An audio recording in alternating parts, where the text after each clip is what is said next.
Hello everybody, welcome back to Encounter Roleplay. My name is Will, I'm a D&D sex icon. We're back here today for another episode of the Zweihander Blackhearts. We have everyone with us here tonight, except from Kimmy, who'll be back with us next week.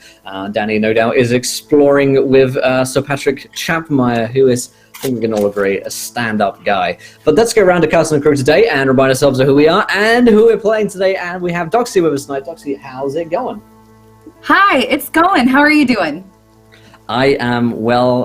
My fiance is through the glass, and she has lots of alcohol, which she's just brought into the house, and I'm very happy about that. So, how are you? Hello, super sexy alcohol fiance. Nice. I'm Betsy.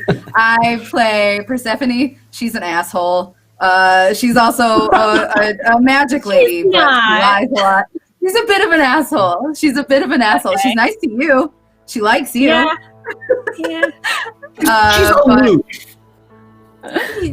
She's a bit of an asshole.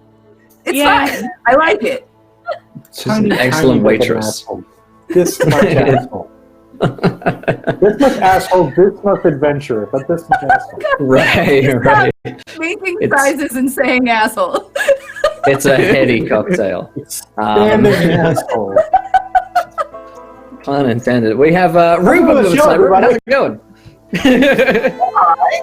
Things are going well. How about yourself? It's good to be here. Good to be back, and I'm ready to. I think this one's going to be one of those punchy stabby episodes, so I'm excited about that. Oh no!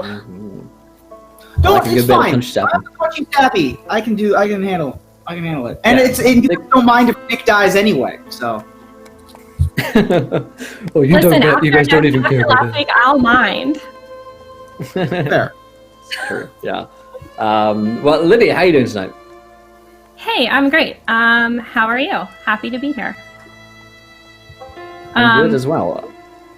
Great. I'm still on the alcohol high. I know. I'm sorry. I realize that I'm like the drunk, third person actually. to be like, hey, great. How are you? And you don't have to answer it again. I'm Lydia, playing Polaris. She's an elf astrologer. #1 star girl. Knows everything about him. Yep. If anyone wants to know about the stars, she knows them. Great stuff. Speedy, how you doing today? Hello, I'm doing great. I'm a little bit sick, but nothing a few leeches can't fix. I'm back playing as Charlie Barber, our young barber friend who is trying his best to make the best of a bad situation and bleed whoever he can. Yikes. That's how you that's fix what bad he's trying things. to do. Bleed whoever he can. Yeah, that's true. That gets rid of the bad things nowadays. Maybe. We have Emmett back with us tonight. Emmett, how's it going today, my friend? Good. It has been one of the longest weeks of all time. Today it took 3 hours to get from 2 o'clock to 2:15, so I'm in a little bit of a time vortex, and I'm glad you've all decided to join me in it. Fantastic. And remind us who you're going to be playing tonight as well. I'm playing Tomb. He's Elven, and he's an anarchist. He's got a lot of bombs and a lot of problems. So they go hand in hand. Before... Thanks for getting us all boozy, Sid. Thanks. Right. Don't worry, it's coming in. Before we get started today, I already got a couple of things. The first of which is we're playing Zweihander here today, which is a fucking fantastic role-playing game, which is now sold both on Target.com and Walmart.com. So if you have one of those near to you, like most people in the West, then you can get them from them. So check out Target.com, Walmart.com. You can get yourself a copy of the Zweihander. It's a grim and perilous dark fantasy role-playing game, and you guys are going to love it if you enjoy this show. And of course, we're sponsored here today by fantasygrounds.com as well, our virtual tabletop of choice. All the maps, tokens, images, and roles are from Fantasy Grounds, which you can download for free, the demo version on Steam or on their website as well. Furthermore, you can check out whalinggames.co.uk for tabletop board games, war games, and more at up to 20% off the retail value. And last, but by no means least, diceenvy.com is the place to get all of your dice needs. You can use the coupon code EncounterRP at checkout for 10% off everything on your order. And they have some amazing subscription boxes of dice which get sent to your house every single month. If you are yet to retweet this week, you can go ahead and do so. Spread the love and support the show by retweeting that tweet. And of course, donate to a better game as well by giving players nat 1s, nat 20s, wild magic surges, and worse. And Grimperial Studios have been kind enough to donate $1 to Extra Life for every nat 1 or nat 20 that you guys throw at the party during the course of this entire campaign. So feel free to throw some bits and bobs at them if you want them to succeed or perish. So before we dive right back into the story and pick things up again, I'll remind you guys of what happened last time on the show.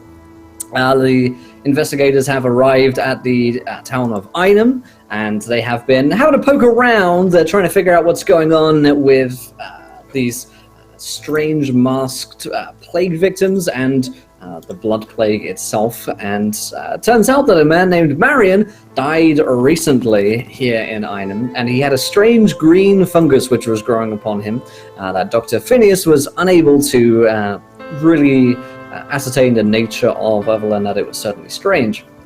Speaking with Pat, one of Marion's fisherman friends, he told them that they recently Marion had gone down the river and taken a turn that no one else goes down, and that later he had came back and he was dead, as though the boat had driven him back home on its own. So there's lots of stories about ghosts, and there's been a few sightings of a person with a white mask on their face. Seems now to the party that the natural conclusion to their investigation is to head down the river themselves and take a look at what the hell is going on down there. So that is the plan for today's session. It seems like the party, of course, have been staying at the Horse and Mare, which is Mash's establishment, the ever-friendly and potato-loving barkeep.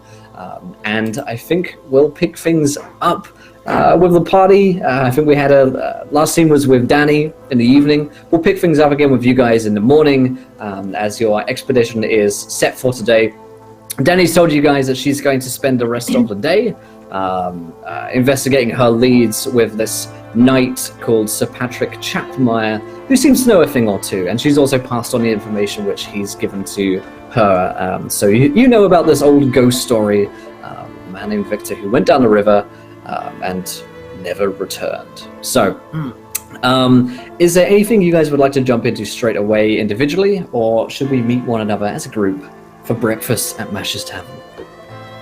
Sounds like the Mash breakfast is on its way. So you guys meet in the tavern.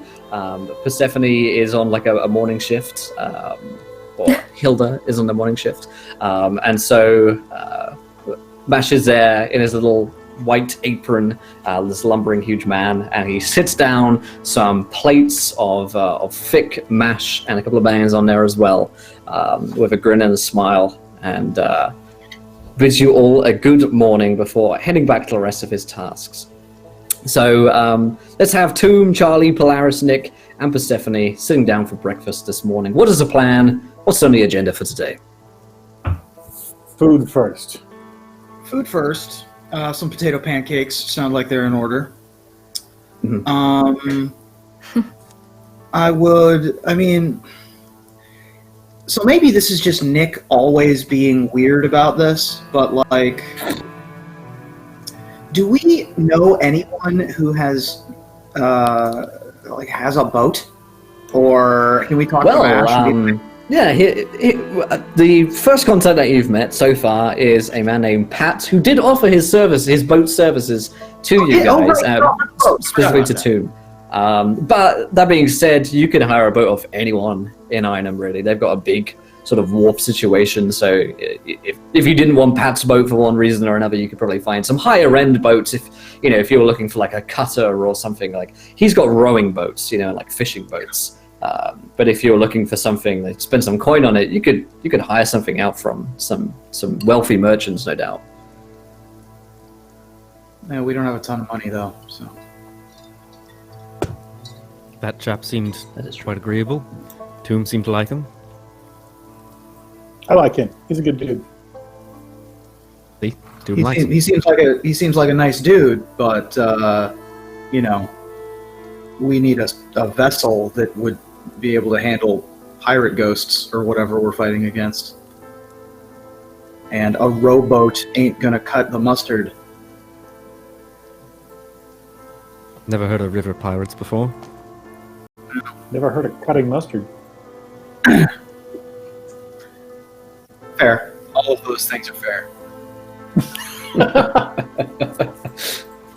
I don't know that the problem that we're likely to have is going to be on the water, but rather on shore.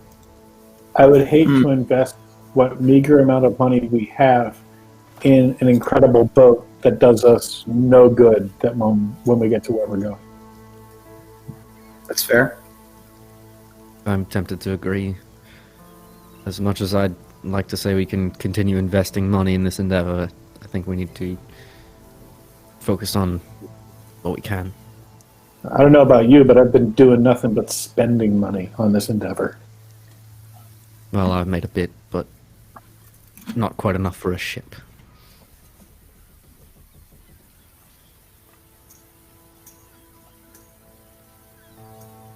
I mean, Hilda's the only one with a full-time job right now, so... That's true. Also Hilda, thinks that we shouldn't be going anywhere near the river, but outvoted. Yeah, I mean... hey, Polaris is probably the richest one out of you guys, is my guess. She's like, It's- highly educated, has Oh, works yeah. in, good field, so Yeah. has papers. True. People are scared of her. Yeah. It's not even a matter of money sometimes for Polaris. It's just Right. a matter of being who you are. Yeah. I think in So, yeah. town I've also been like reading people's star signs and they've been like giving me coins for that. So I'm not gonna buy you a boat though. Yeah. Right. You could hire out a boat from the money that you've earned, probably though. Yeah. The only verifiable information that we have is that anyone who's gone up that branch of the river hasn't come back, and that means that the boats haven't come back, right? So it's possible that it's not ghost so much as it's rapid or something. Perhaps Nice. we walk along the river. Marion did return with his boat. Is Marion returned was with the one thing I'd say. It was as though the boat sort of sent itself back because he was already dead by the time it was in. So that was I see. the ghostly part of that. Yeah. If he's not using it, that sounds like a free boat. You a freeboater? Is that what Everyone you're... probably thinks it's haunted. We should take it. I'm all for haunted boat. Anybody else? People who live on the sea are unbelievably superstitious. If they're not going to use it, we And should take it. Yeah, and Pat probably needs his to, survive. Make a living. So whatever boat whatever floats our boat, we can take down at the dock. I don't think it particularly matters which method it takes now. I forgot that Marion returned in the boat, so. Right. Okay. The question is, what do we think we're going to encounter when we're there? I don't know, but let's pack some potatoes. Smart. My assumption is we encounter more flayed men, but I suppose. that's just a hunch. We don't. You'll We haven't find gotten a ton yourselves- of. You find yourselves adequately armed? Oh, I'm good. Sure. Polaris, I Okay. know you can look after yourself. I'm fine. Polaris Persephone, is a or, registered mage. Hilda. Yeah. Oh, what was Yeah, the you question? Sorry. I didn't Are you coming? quite see. I didn't see in the fight the other day. Did you? Are you equipped to take on some? You're not supposed to see me in a fight. Great. That's my angle. Sounds like she's stealthy and can backstab and things like that. So It's That works vague for and me. terrifying, which is about what we know about our enemy. So, I'll take She it. does a clumsy curtsy at that. She looks very complimented by that.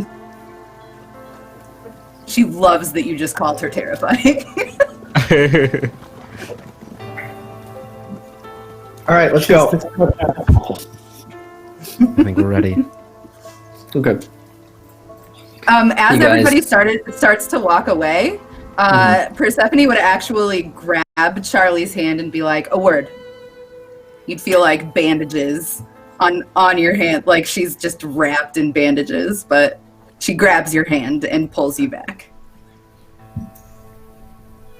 One second, I guess. What is it? I have to tell you something.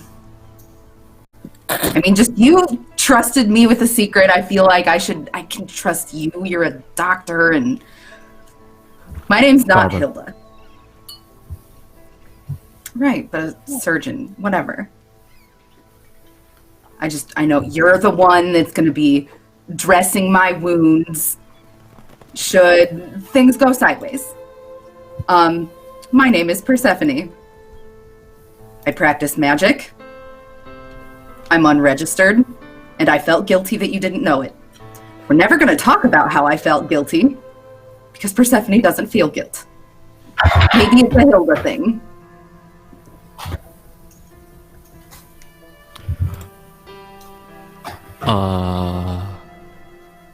Don't tell the others. That's a lot. She'll catch up with them. You're a mage. You. She just stops answering your questions and walks away. Meanwhile, out Charlie front, I'm like, just stands there. Sorry, keep He going. just stands there in stunned silence for like a second before following her out, and is going to like be visibly like just confused as he steps back out. Can I say that like Polaris probably saw that happen and was like, "Here it comes." Everyone's just 1 foot out the door, and then it all blows up. Meanwhile, I'm outside. Like she with knew, Toon but and she just wasn't like, telling anyone. I like how open and honest we've been with each other. You know, that's my favorite thing about the group. Everyone's just up front and no secrets between us. Okay, time to go on a boat with all of my friends. Okay. So does Charlie bring this to the attention of anyone else before, as you guys are headed towards the docks? Gives them to Charlie, no, I'm not saying anything to anyone else as I get out. I definitely look confused, and you can like it reads on his face, but he's not going to say anything. He will continue giving like concerned glances at Persephone, like for the duration of the trip, and like he'll keep wanting to like try and step away and catch with her more. Yeah, just forever now. But Anytime they make eye contact, she'll be like, yeah, montage. I'll just be like very much trying to avoid eye contact, but also just being like very curious and like looking back constantly. It's very much not subtle. It's because it's Hollywood. There's like some super obvious shots of you guys like looking weird between one another. Yeah.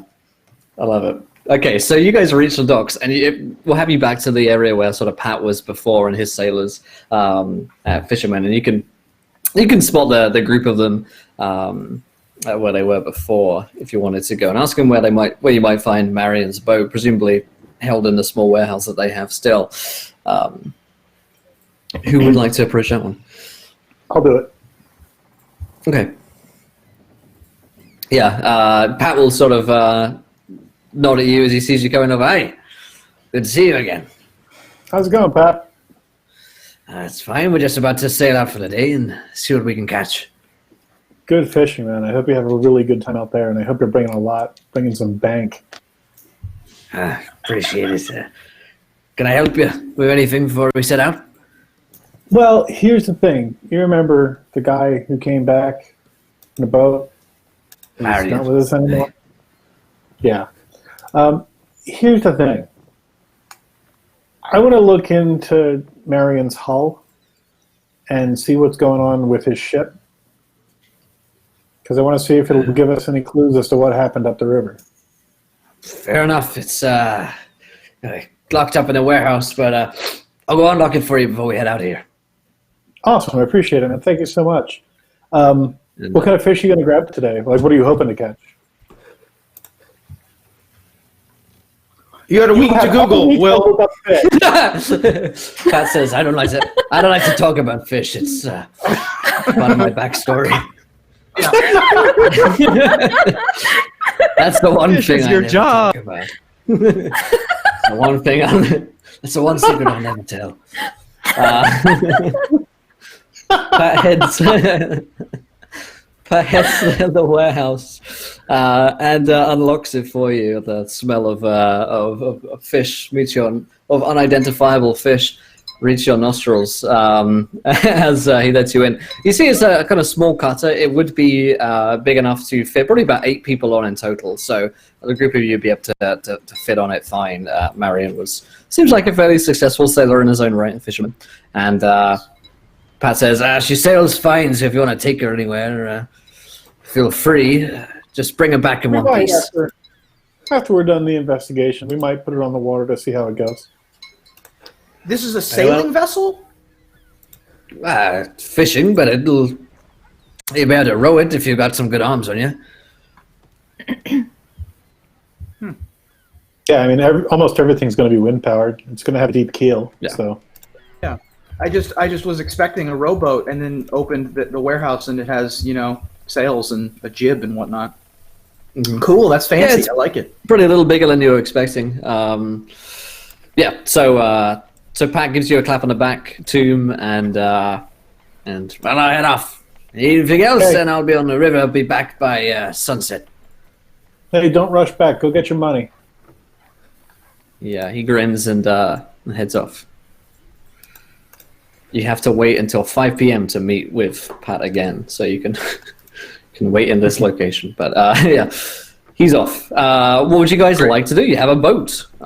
It's time. Does anyone know how to sail or pretend to? Yeah, I don't think any of us know how to do that. I think we had this conversation in Ostwald. We were going to episode 1. Yeah.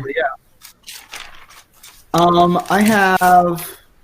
Like I know how I do to not like have- I know directions just by like looking up at the North Star, but I don't know how to like actually use a boat. Right. Right. I mean, it's So, rowable if my you wanted to assumption put would be that- people on the road. My assumption would be that the relevant skills here would be pilot, navigation, Yeah, navigation to know where you're going, pilot to drive. pilot the vessel. Drive. None of which I have. I have none of those. Yeah, I'll check drive. But yeah, that the one- skill set is what you're looking at. One thing I did want to ask on the earlier encounter, could I eavesdrop on Charlie and Hilda? Yeah. Yeah, I suppose it depends. I guess I'll give that to Hilda and Charlie. Would you guys think that conversation is overhearable, or would you have gone so far as to go up to another room and close the door, etc.? Would definitely not have gone up to another room. I would have waited for them to be outside. Okay, Okay. so I guess maybe Tomb. That's up to you now to say how much would you have wanted to overhear that conversation. To what ends would you have would you have put your ear to the door, or was it just if I was in earshot would I have heard that kind of question? If he wasn't earshot, he would have wanted to hear what was going on, but he probably wouldn't make any sudden moves or anything that was obvious with that many people Right. around. So Okay. Cool. No worries. All right then. So you guys have the boat. If it sounds like Polaris has the navigation side of things down, it shouldn't be too hard to navigate there. And everyone else who's taking a part in trying to get the vessel going can roll a pilot or drive check, depending on which one's better. Great. I will do so. 100. Well, I didn't do great, so I'm not very helpful, regardless of what skill I'm using. Yeah, that's a fail for me. It's okay.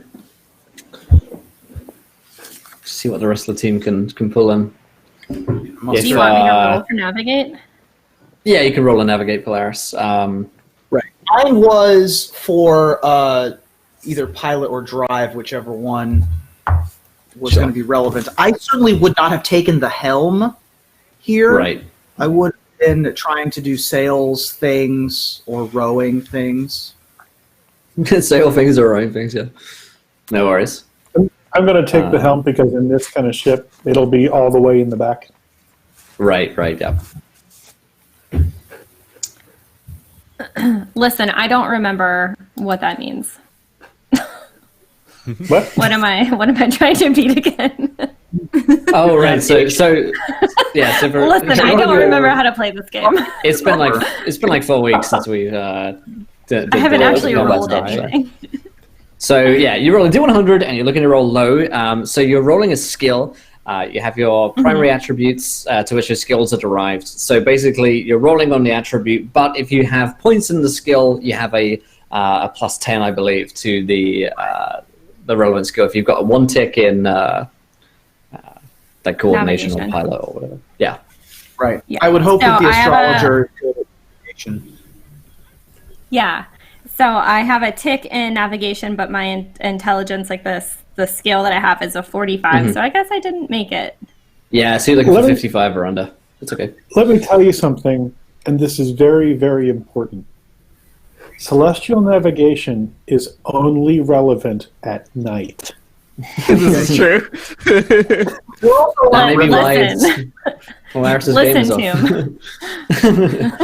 I mean, we're This just is going fucking down good. a river anyway, so I really don't Yeah, feel that's like fair. I really don't know where you Navigation. expect me to make a wrong turn here, but Right. There is so there are several forks in the river. You're trying to figure out which one is the right one, basically. got it. But that's Are we okay. sailing- Yeah. Are we sailing upriver right now or downriver? You're headed down river. Down.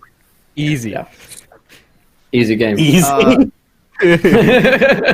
So what does that roll represent there, Charlie? Oh, that was a drive, and it's a fail for sure. Okay, we got Tomb, you gonna roll? Tomb and Hilda. Yeah, I believe in you. Oh, that's I've stopped believing That's in you. just one D10. All right. Yeah. It's all right. He's got 93 now. You can do it separately. You just rolled 100. It's a D100. Yeah, you do 4 such die, space 1d100, like so.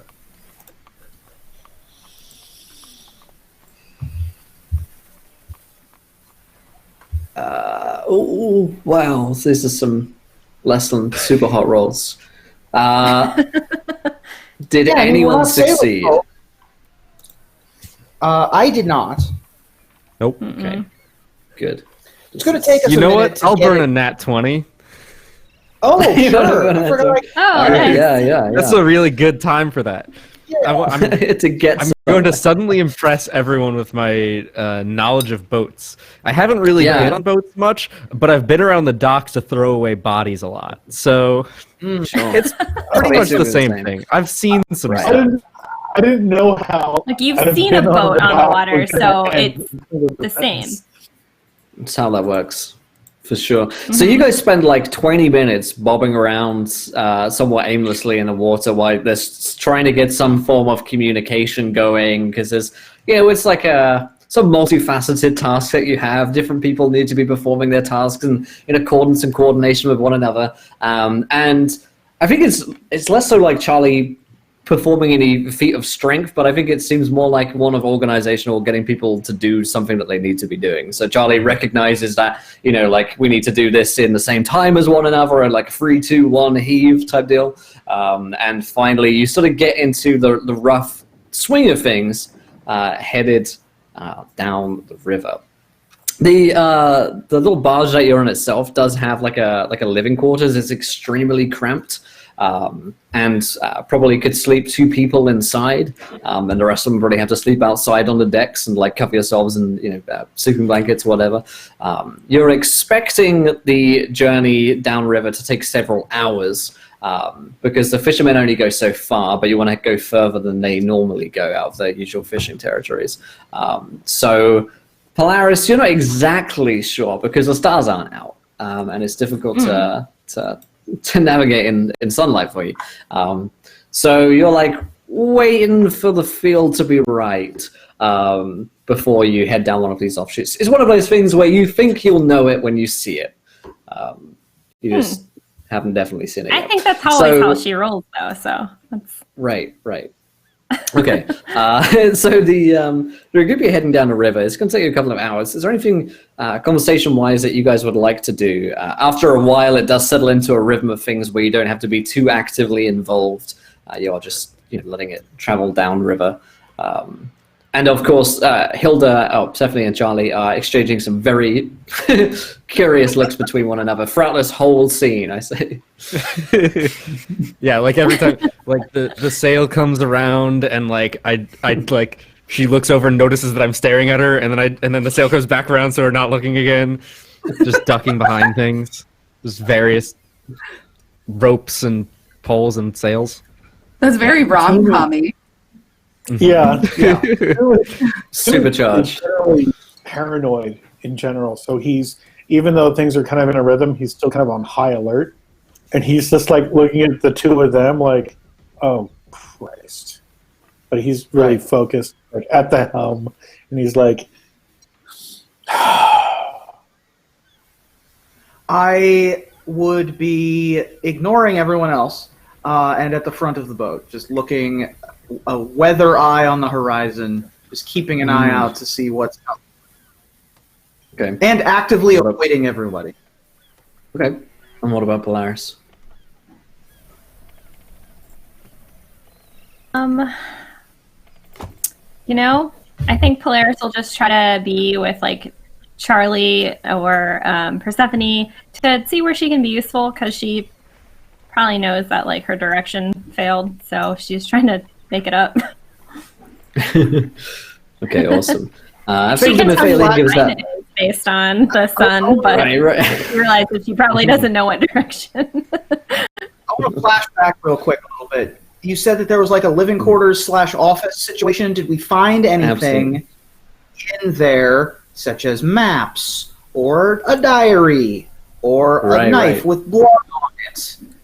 That's a great question. I was wondering if anyone was going to ask. Yeah. Very good idea. So I guess the first part of your like journey was like all hands on deck, right? No one had any time to really have a look around. You're settling down, but now you've got a bit more time. Also, thank you to Mephalin, gives that nat 20 to Persephone there. Appreciate it. So you take a look around below decks at some point then, Nick. Do you want me to do like an investigation or? Yeah, you can roll me here a awareness, perception awareness. Perception awareness. I'm actually not bad at that, so let's see. Nice.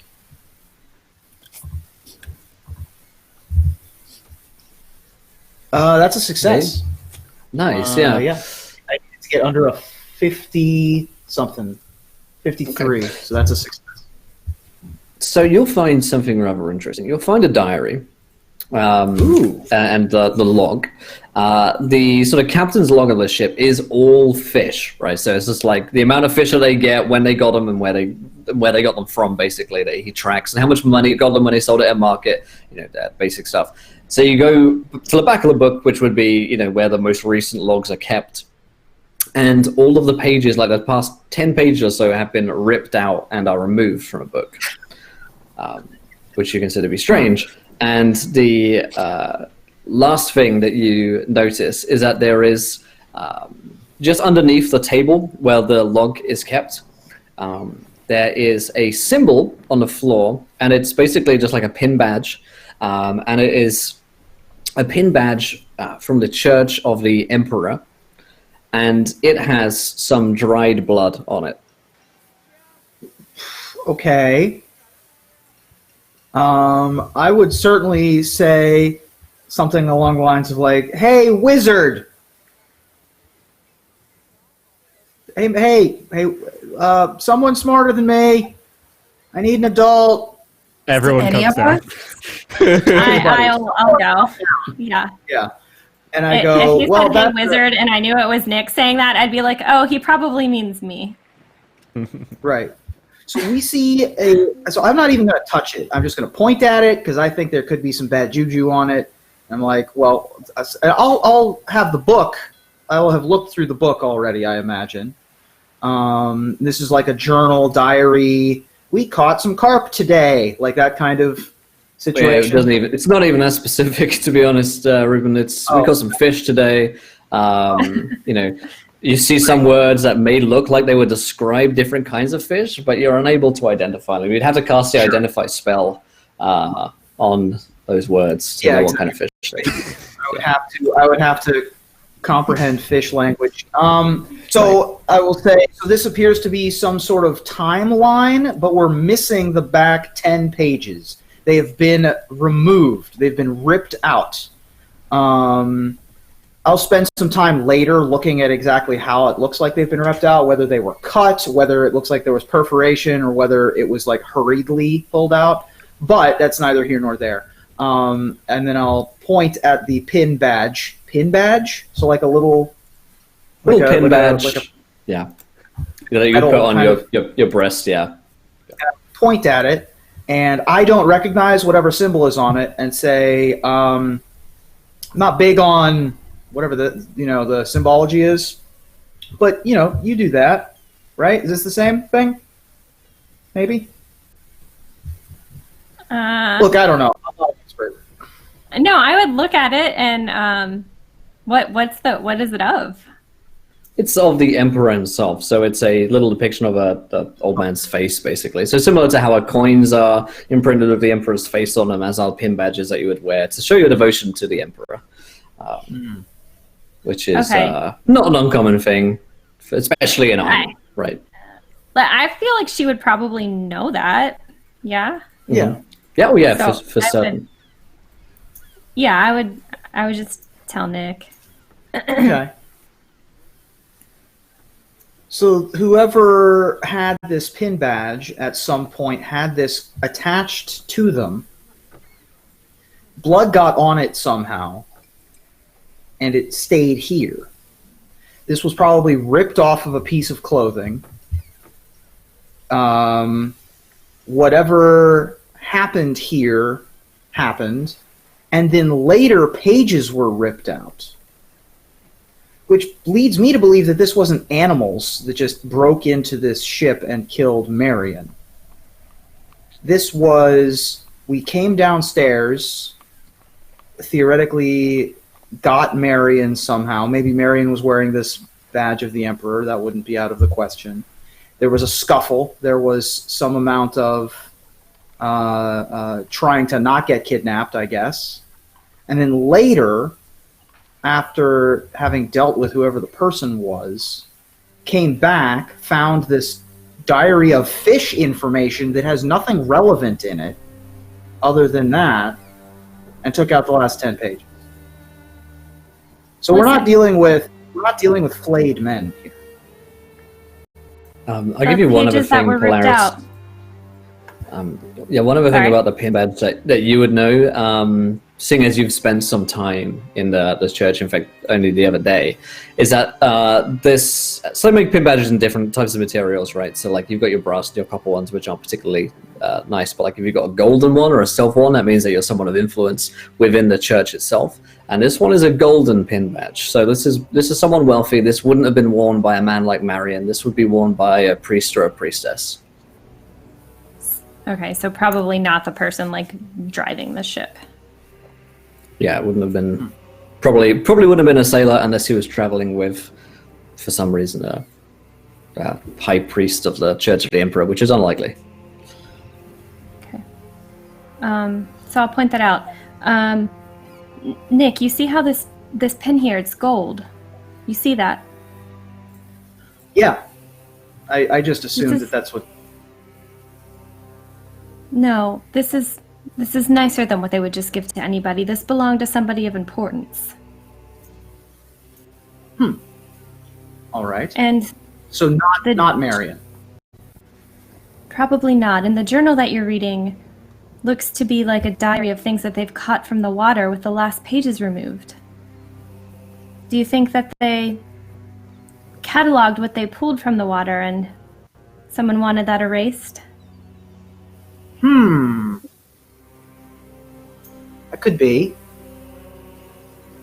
Think about it. I feel like this wasn't a journal of record so much. It was just, this is like what we caught. So I don't know Well, why yes. the records are. Someone didn't want a record of what was just caught, the last thing. The last entry. Okay. What they pulled from the water.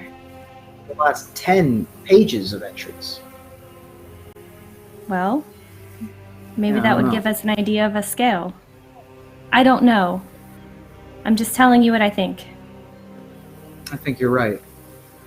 Well, it's good to know that this badge could have been left by whoever came aboard as opposed to whoever ran the ship. Or it could have That been might pulled be it. from somebody that they pulled out of the water. Also that, yeah. They could have pulled somebody Which also important out could of the be river. why those records were taken. There's a lot of possibilities here, but there are more factors than just a pin and some pages missing, some things that we need to consider. Yeah. We'll put a pin in this and hopefully collect some more clues as we move forward. I think that this pin in particular can be used in the future, either pretending to be someone more important than we are, or at least selling it and getting the gold's worth out of it. Do you mind if I hold on to it? I think that's fine. Everybody There's fine the- with? Oh, is everyone in here? Oh, I didn't know who was in here. Wait, where do you guys I would come be from? fine. Yeah, I think the rest of us were upper deck. Sure. I'm up at the I'm helm. fine with that. You should hold on to this, all of the evidence here. So I'll hand you the journal as well. Okay. I would take the pin and kind of put it somewhere safe, and then I'd put the journal like in a bag, like my bag that I have with me. For sure. Okay. Looking around the rest of the room, there's nothing really of note or value down here, except a few, spare changes of clothes and fishing nets, etc. Up ahead, Tomb, you've got some pretty keen eyes, and you've been on top of things while you've been at the ship's helm. Like a maniac, yeah. Right, yeah. You spot up ahead a fork in the river, and you've noticed for maybe like an hour now that you haven't seen any other fishing vessels down here. At first, you're passing by tons of fishing vessels who've all stopped and are laying out their nets and that kind of thing. But at this point, this seems like it might be the stop that you've been looking for. Okay. I let everybody else know. Yep. Just, I hey, will. come on up. What do you guys think about this? Want to go port, starboard, stop? What do you guys want to do? This seems like the fork, right? Yeah. So we turn So we're either north. going to have to go to the port or the starboard, or we're going to hit those trees.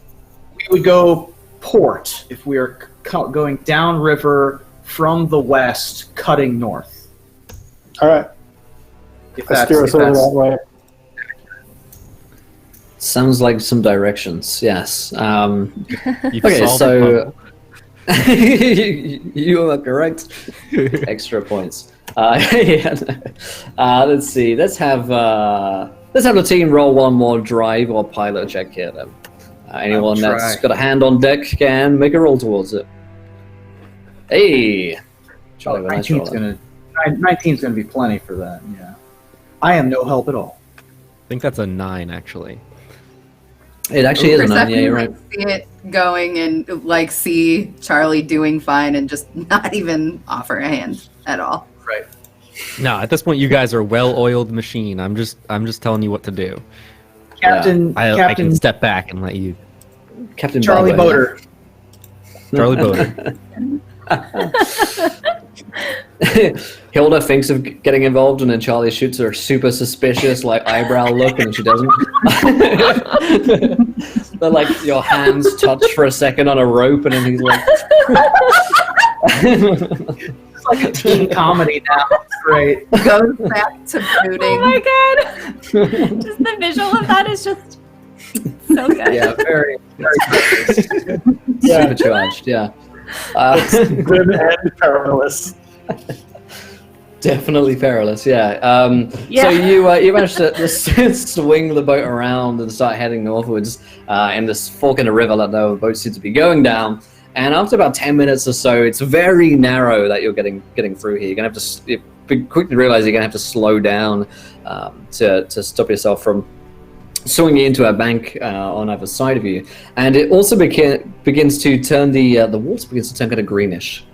Before it was a lot more clearer, maybe dark and sort of muddy looking, but you can see through the water that there are great vines running underneath and a whole lot of greenery down there, which is turning the water sort of murky, deep green, almost swampish in nature. And there's a lot of greenery and vines seem to be growing on the trees either side on the banks of this river. Okay. Let's see. I would post Does anything myself look up. like mold or moss? You can give an awareness check if you like. Yeah. Are we reminded of the mold from the mold I'll do it. people? Yeah, that's pretty good.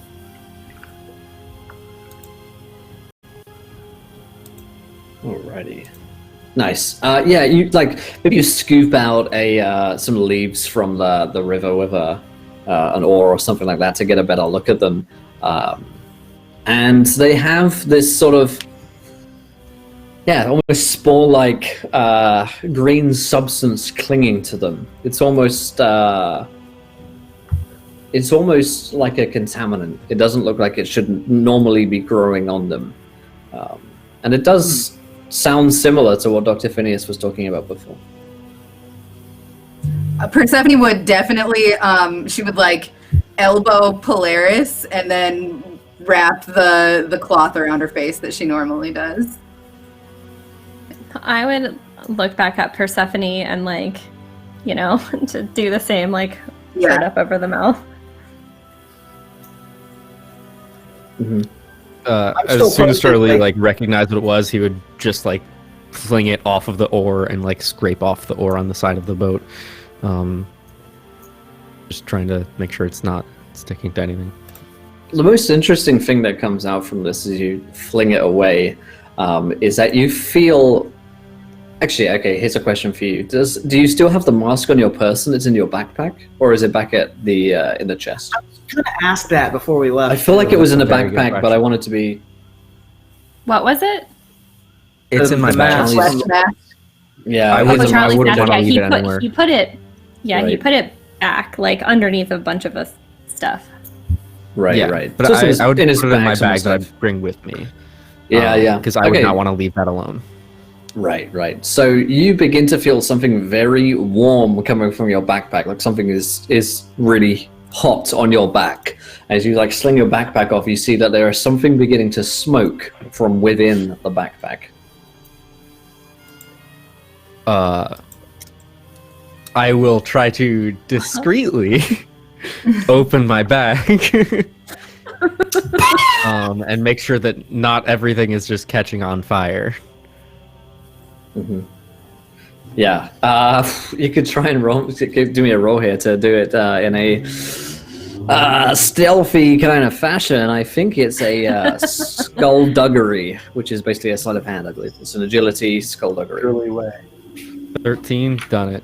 Yeah, did. I'm Damn, rolling hot yeah. tonight. So yeah, you open it up discreetly. No one's noticed you open it up at this point. You take a look inside, and the mask is not burning itself. It's not on fire, but everything else around it is beginning to burn. So you take out the other contents of the bag and stash them away somewhere. You can tell that the mask is becoming hotter and hotter the further down the river that you seem to be going. There seems to be a direct correlation between the further that you go down this part of the river to the intensity of the heat which the mask is outputting. Huh. Great.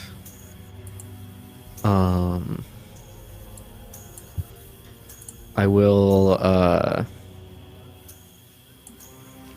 I'll take an empty, well, no, I was gonna say I was gonna put it in an empty leech jar, but I don't think my jars are big enough for the mask to fit in. Mm-hmm. I'll just yeah, I'll just kind of take my other stuff out of the bag and just so it has some extra room. And if anyone asks, I will just say I'm just making sure I brought everything with me. I don't want to go into this unprepared.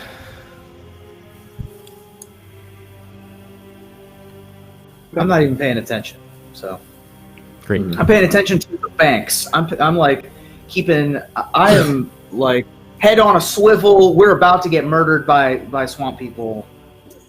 Right, it is that the banks are closing in to a point where they would be jumpable by someone on the banks onto the boat fairly easily, which is quite disconcerting setting, especially for Nick. Nick, you can roll me a perception awareness, rather. Sure. I do have my pike in hand, pike and shield, like in battle stance, like already. Also, a pike is also a fish. Indeed. Lies. Fish. I don't remember that one in Nemo. No, I don't believe that it's real. Was that in Finding Dory? I don't think so. Doesn't sound like canon to me. Meanwhile, we have the barber sturgeon on the ship. No, that's not a good enough joke. No. I don't see much. I thought it was great.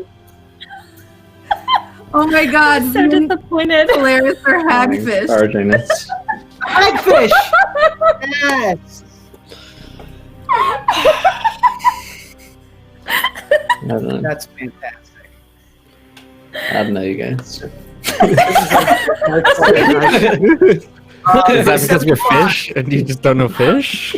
I don't know if I should encourage this. Notice anything. This was awareness, yeah? It is. I don't know. I don't like what this implies for the canonical lore of this world. So. Next revision. Okay. Chapter on the fish. I imagine like Daniel Fox is on like Discord right now. He's on the Zweihander Discord. He's like, "Guys, we're gonna get on top of this." You gotta put out this fire.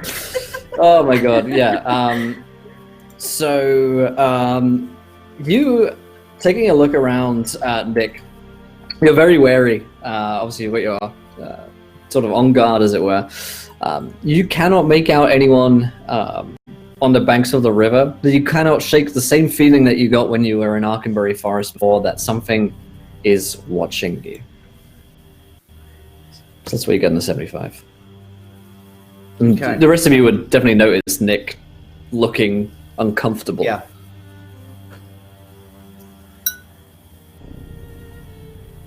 And I would just pretty much be like, everyone keep your wits about you. This is a less than ideal stretch here in terms of visibility. Mm-hmm. Have you seen anything? And that's not anything specific, but feel it in my bones. Just keep an eye out and keep moving forward until we see something Definitely in the thick that of looks, yeah, nothing worth stopping for, but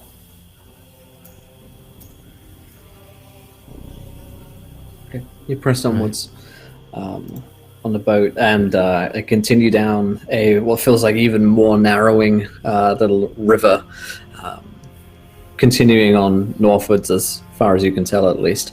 The river gets boggier and thicker. The vines make the going even slower. There are a lot of times where you have to try and push yourselves and pull yourselves out with the oars, sticking them into the riverbanks to try and pull the vessel along. And the vessel itself, you can tell, begins to on the bottom of it begins to start clogging up. Where barnacles might grow normally on a seafaring vessel, it's getting a sort of build-up of this strange green fungus which was growing previously on Marion's dead body, which is certainly a matter for concern the further down the river that you go. And now all of you are getting that feeling that it's something there is watching you. And for now at this point, Charlie, the mask is unbearably hot if it's anywhere in a backpack. So it's beginning to it would begin to burn a hole through the material of your backpack itself, were it to stay in there. I mean, I gotta take it out, I guess. When you take it out, start maybe burning a hole in the boat too. Man, I don't it's know tough where to to put this. know. You when you take a look at it, it looks now that the eyes themselves are burning with a flame from inside. Can I even hold it and touch it without it burning my hand, or is it It's strange to the hand. It feels very cool. It takes to the flesh quite willingly. I don't like how you phrased that. I don't like how that was phrased. That's just how I phrase every interaction with my hand. All right. When I grab a cold beer, I'll just be like, "Oh, that takes willingly to the flesh." That's just how I phrase it. All right. It's an English thing. You guys wouldn't understand. Alright, so I would try and pull Polaris aside. I guess I would first go under, below deck, and I would try to pull Polaris aside, and just By the way, pull out the mask. I know that he's gone downstairs with Polaris, and I'm like, hey, just so you know, watching him and Hilda up on top deck, you can't keep a secret. When they go back to hearing the damn face. Persephone would look at you and what do you know? And that would be like,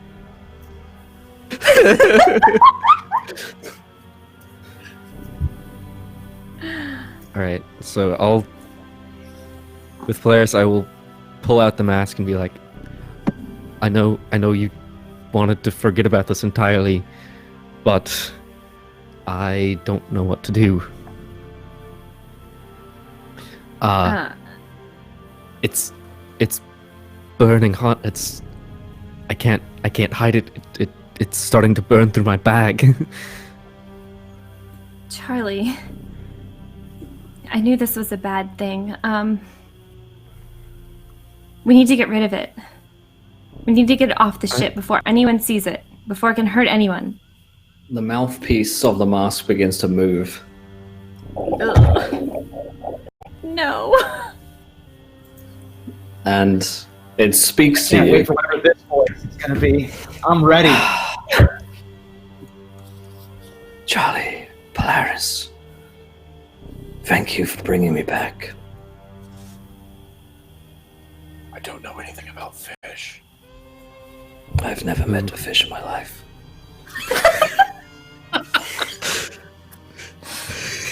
It's fucking about to when they throw it overboard after you start talking to him. I'd very much like to.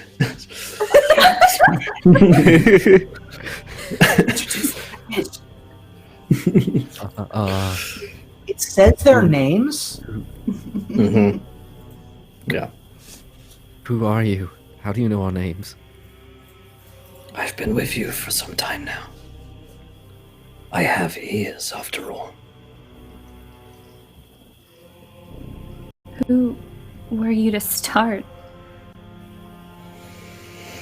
That's not so important. What is important is that you toss me into the lake and turn back. If you continue, you will be slaughtered.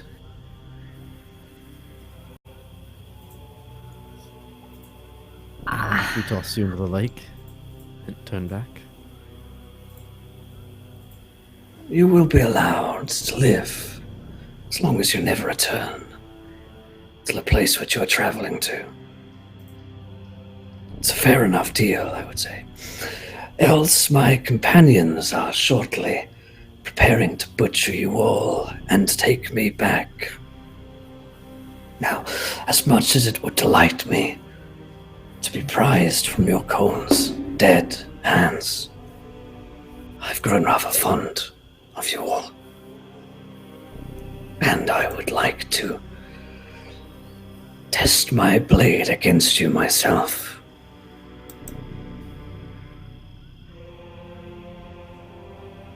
You've done that once already. You lost.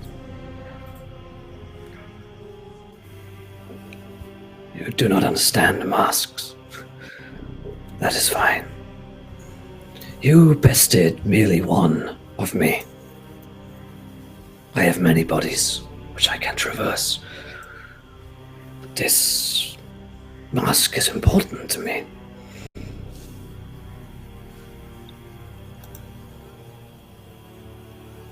So I suppose you wouldn't quite like it if we were to say, destroy it. I'd very much like to watch you try. Yeah, just as an aside, in the Twitch chat, Roller300 wrote, masks of nope. And I'm inclined to Correct.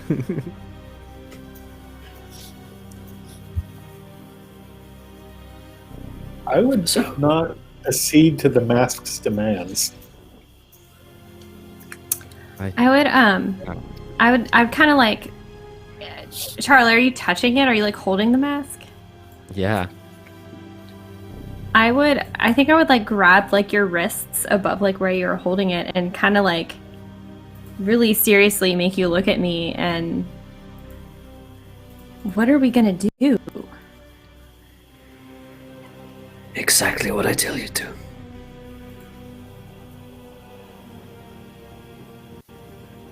We can. Charlie, I'm scared of this.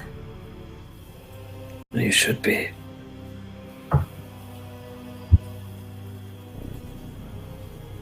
Send me into the river. My companions will be able to find me. I'm a beacon to them. You're already putting yourselves in more danger the longer you hold on to me.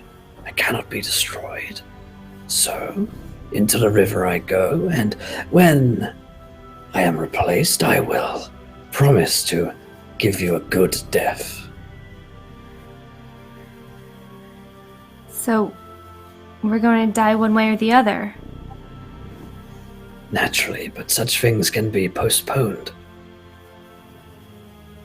You already know far too much. It's not as though we can allow anyone who works with the Red Princess to continue. But What do you, some time, period of clemency for bringing me back, that can be arranged. what do you know about her? I suspect I know far more about her than you do. Far more than she's ever going to tell you. See, she is a creature of utter chaos. She cares nothing for you. If she were given the same choices I'm giving to you, she would slaughter you on the spot without giving you a second chance. In fact, if you would like to know more about her, why don't you come to my library? I have one nearby. It's safe. None of my companions are yet there. Why not investigate and learn some more about the people that you're working with before you gallivant off here and get yourselves killed with more of my masked friends? Where's It's the racist to know library? something. Why don't you just tell us? The library is something to be experienced, not to be told of. It is west from here. If you were to travel for another day on foot, it's almost impossible to miss. Take a detour. Have a read. Maybe once you've read my books, you'll understand that you're in far of your heads. And then, well, you could leave me there or toss me into the river.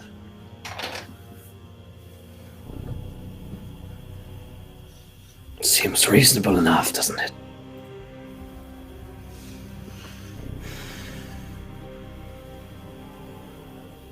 How long have they been downstairs? Well, it's probably about 5 minutes. It's been You might be wondering where they are now. Who's on deck with me? I am. How do you have a two? I thought Tomb followed, but... Oh no, Tomb stayed up. Has anything changed up top? Hit the wheel. All Nothing's changed. banks which feel very, almost like pregnantly watching you. There's an imminence to the surroundings, which is still deeply uncomfortable, but still nothing moving. I'm not going to leave, but in 5 minutes, I don't think I would. After, I'll give it a little bit longer. Mm-hmm. Okay. If Charlie's holding the mask and all of this is going on, I would take his hand and kind of slap it onto the floor and like back up from it and put my hands up. But I still want to listen. And it sort of lands upright, and so the mask sort of turns to look at you somewhat. Fucking creepy, Will.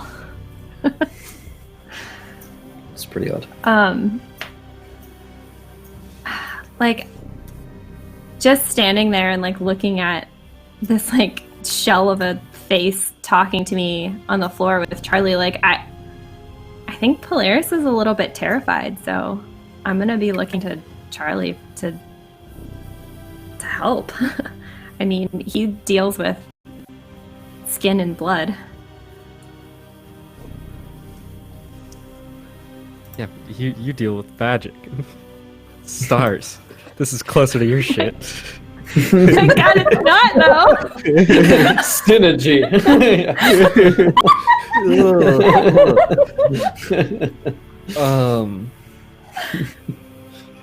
I don't know. Charlie, it has to be a trap, right? What do you think we should do? I don't know. I mean, it could just be a trap. He knows that we care about knowledge. He said there's a library, though. What if we detour now and go to the library? It's filled with books, the likes of which are hidden from the eyes of even folks such as yourself, Polaris. The lodges of mages hide much knowledge from you. I have spent a time recording and detailing phenomena and magic outside that which you could know. After all, wouldn't it be better to learn more of your enemies as well as your friends? How far away are we from it now? A day's travel on foot. Could stop the boat right now, toss me into the river, and head to the library. Or take me with you. I could show you around. You could introduce me to your other friends. Why should we trust you? Because death is inevitable if you do not. Well, death is inevitable either way, but I can postpone your execution at the hands of my Heartless men. The River Masked are angry with you for having slain one of me and taken one of my masks.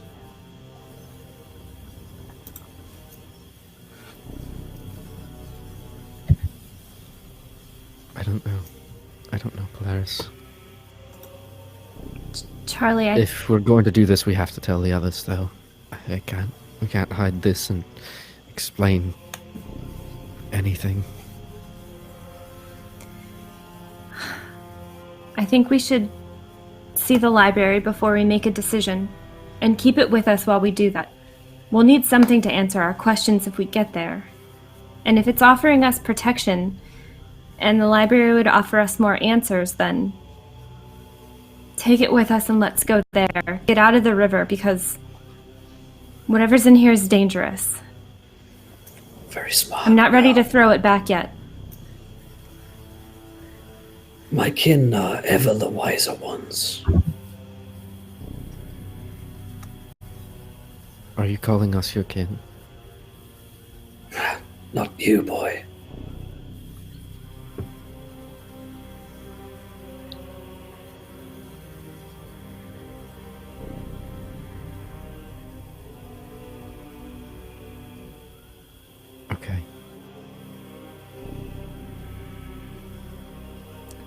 Charlie. So, introduce me to your friends, why don't you? I'm dying to see them. Sure. If we're going to make an introduction, we're going to need a name, though. You can call me the Mask, I suppose. I'm sure you can come up with some better insults.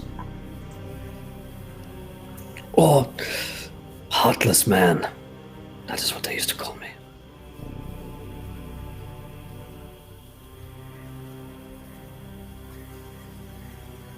You make a very compelling argument to trust you. And yet, you are doing my bidding, so...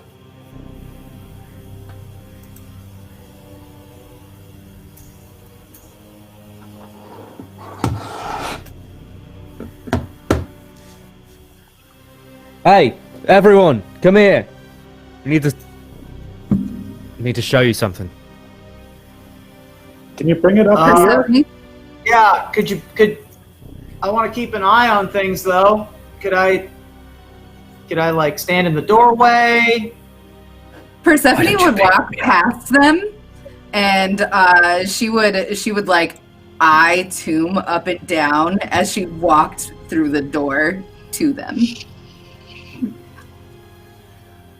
So this little cabin is like right off of the main, or is there like a step ladder down? What's the relationship to? There's a little flight of stairs, so you could poke your head in and still be on deck, yeah. I'm gonna do that. I want to stay on deck, but I can poke my head. I'm Yeah, I not got the help. I interested. can't get my head down there. Okay. Unless we all want to go crashing into rocks. No. I'll Yeah, right. come up. Okay. What's going Or we on? can stop them. But So, remember how in the forest we had slain those creatures of blood yeah. with the masks? I hold up the mask. Judge, come on, man. Hello, everyone. What in the world? Kill it. I Kill it beg your with fire. pardon. I said kill it. Yeah, kill it. Charlie, tell me that you've taken up ventriloquism. That's a good Everyone idea. listen. Yes, why don't you tell them, Charlie, how we came to meet? Kill it. Kill it. Why aren't you killing it? Because he I would- can't. I don't know how. Give it to me for Got a 5 few minutes. I'll ideas. try. You break it. You take a saw to it. Yeah, I could wrap it around a bomb.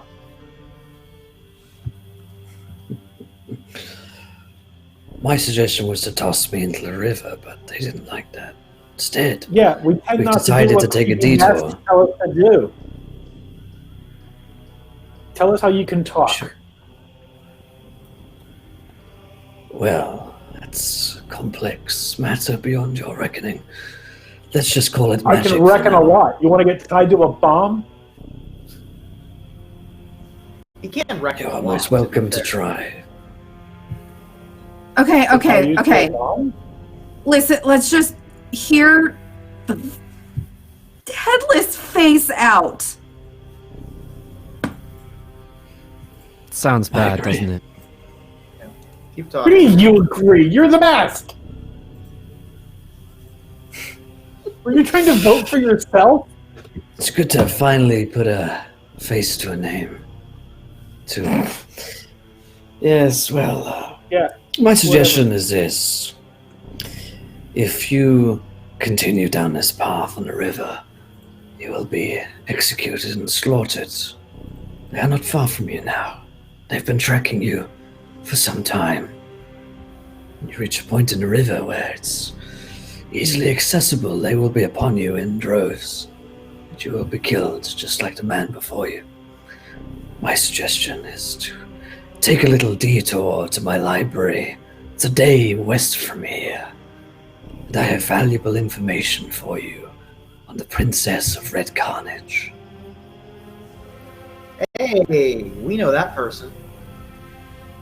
Yeah, we know her, and she's not a creepy mask. So why are you a creepy mask and she's still On a the person? contrary, She's mask, though. she Yeah. does wear a creepy mask, just like me. Yeah. She kind of is a creepy mask. Right? Okay. Why trust So- one over the other? What Well, happens if we To be make fair, it to we this didn't put her library mask in our bag. and we find this information and decide to proceed anyways? Then your execution will continue as planned. But you will have learned something, and that is valuable. I cannot prevent my companions while I am in such a state from mindlessly slaughtering you, but if you were to toss me into the river, they would find me. I would be restored, and then I could tell them what honorable people you all are, and how deserving of life you are, at least for a little while longer. And then I would find you myself, and we would do honorable battle.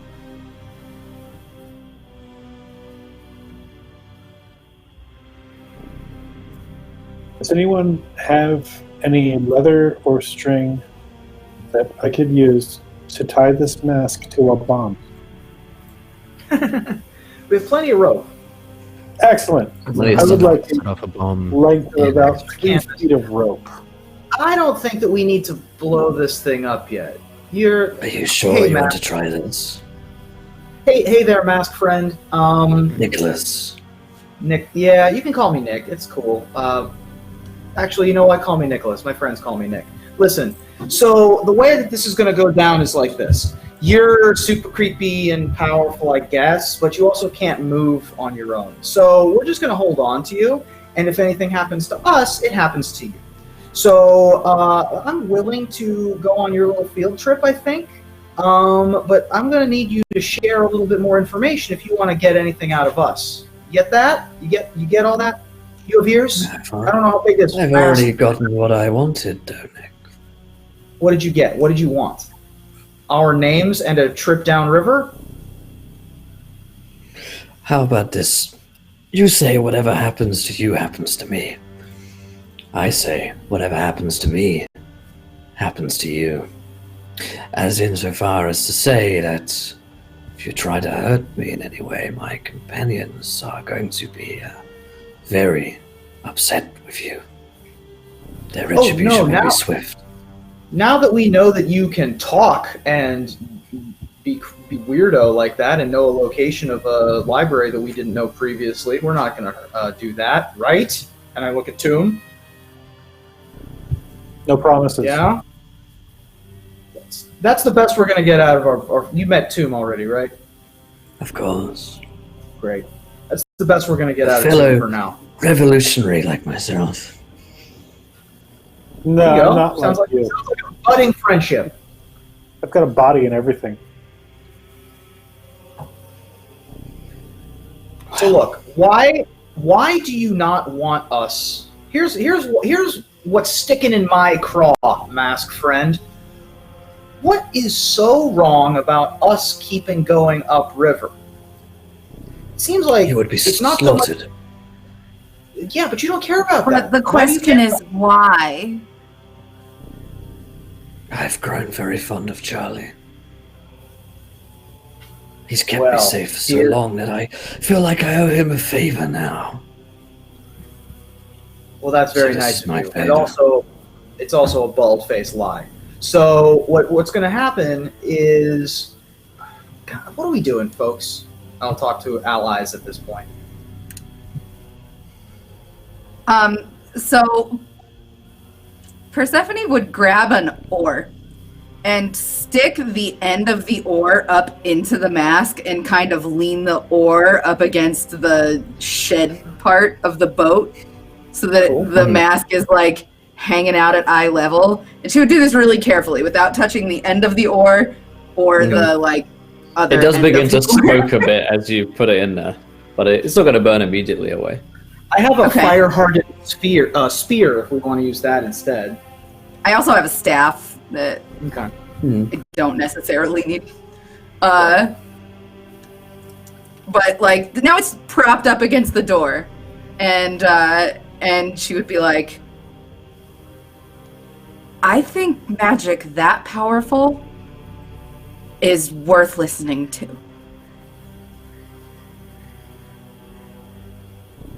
I If agree. you have seen the things that I have seen,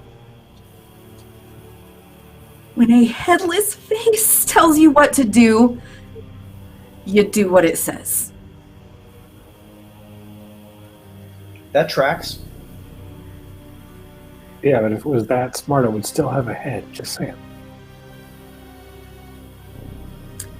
I don't Maybe. think its brain is the one that used to be held within.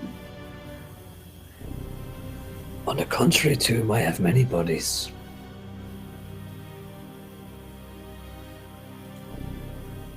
I don't know if that makes it worse or better. Yeah, that's super gross. I want to look at that library. I could have yours too, if you'd like to wear me for a time. The things I No. can show you. To see through my eyes. Nope. Nick peers at that comment and is sort of vaguely interested by it, but is not going to move on it at any point. Yeah, he looks at Nick and says, "Nope." We all wear masks. Goddamn performers. All right, let's go. Let's go to the library. Let's park the boat. Go to the library. Can't we take the boat there? He said it was west of here or something. It's like a day hike or On something. foot, I'm afraid. It's the only way to reach it. You're afraid.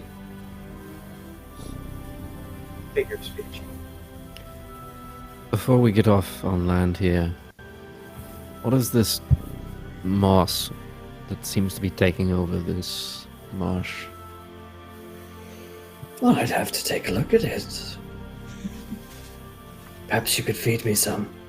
I'm afraid you're a bad liar. Yeah, no. Perhaps we could feed him some. That is what the mask said. Just throwing it out there. I have a extraordinarily useful mouth, as I'm sure you've already noticed. So gross. That's pretty creepy. What can I say? Just nothing else, please. Yeah, nothing else, please. and- Other than directions. Other than Can we- north, south, we east, and put- west. Can we put the mask, the talking mask, in a lockbox or something until we find land and can tie Listen. this boat up somewhere? Okay, listen. There's fungus that eats people. There's flayed men. There's nobody surviving this trip that we have taken.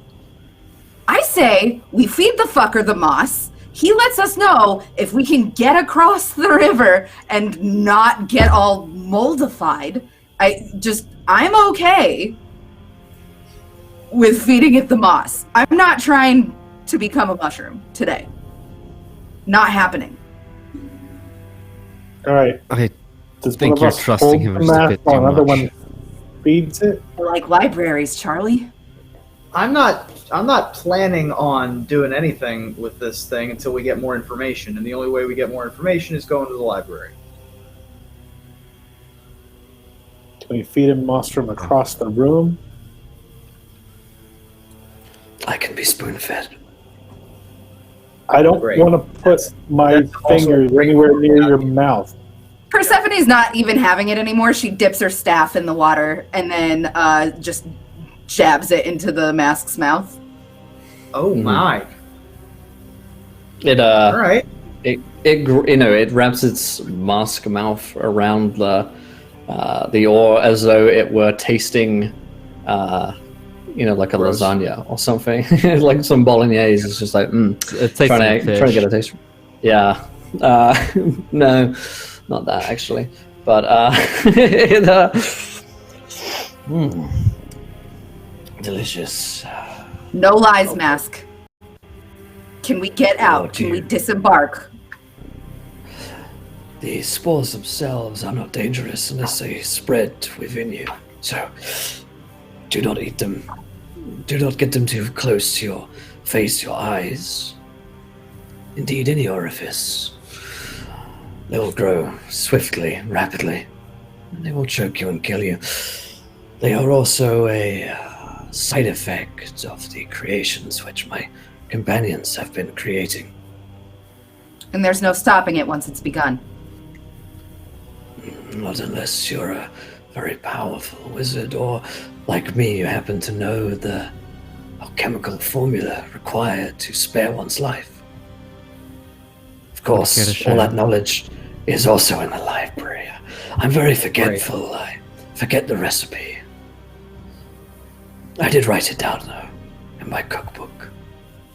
Well, Which is at the library. that alone will fetch us a pretty penny, comrades. Yep. I make a big showy gesture of saying, yeah, let's go to the library. All right. Seconded. Pull the ship That's over. what I said too. Yep. So we'll I'm park cool the with the boat. library as long as I don't have to hear creepy voice Mask. Yeah. Whereas Persephone was never helpful before in boat chores, she would absolutely be all hands on deck when it's time to dock. Okay. Right. Okay. So you table the ship to the bank and set out on foot into the sort of marshlands. Really, it's pretty marshy out in this area, and pretty thick, dense with the trees. Who's carrying the mask? Good question. Charlie? I'll have it still.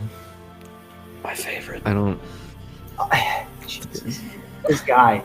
I would, The flesh because is my no, that's not happening. The fire hardened spear is made out of metal, so we can keep an eye hole like on that. If you want to carry it that way, just like keep it at bay. Actually, if there's a bucket on the ship, I would fill it up with water and dunk it inside, and then carry a bucket full of water with a mask in it. And then it hopefully can't see or hear things as well. Okay. It wanted to be thrown in the water, though. All right. It I gets a don't little think it tasteful. uses But its that was 'cause it eyes or wanted its to be ears washed to out, look or yeah. to listen, Charlie. I suppose. It certainly some point doesn't along- use bucket. Yeah, you hear from a bucket. A brave attempt. Worth trying such as. At some point along this walk, I will pull Charlie to me and say, "You have to stop making unilateral decisions without the consent of the group. Well, You killed Olaf without consulting anyone. You took this mask without consulting anyone. I don't know what other secrets you're holding right now, but at this point, we're all in this together. You got to be more open." I'm not particularly good at keeping secrets. I assure you that. Has any of us shared information with you that you're holding secret right now? He are you saying looks that's- at Persephone, just very, It's a super very suspicious, like, obvious. eyebrow.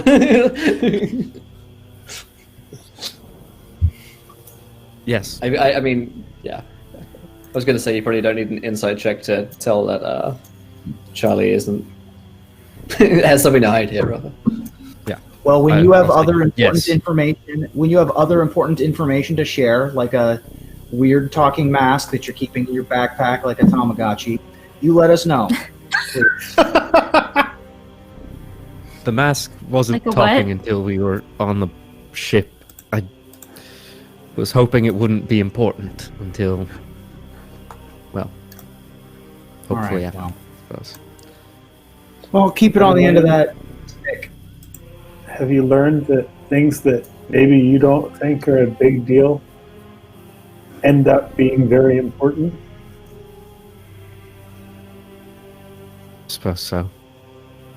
Good. Tim goes back to his boat.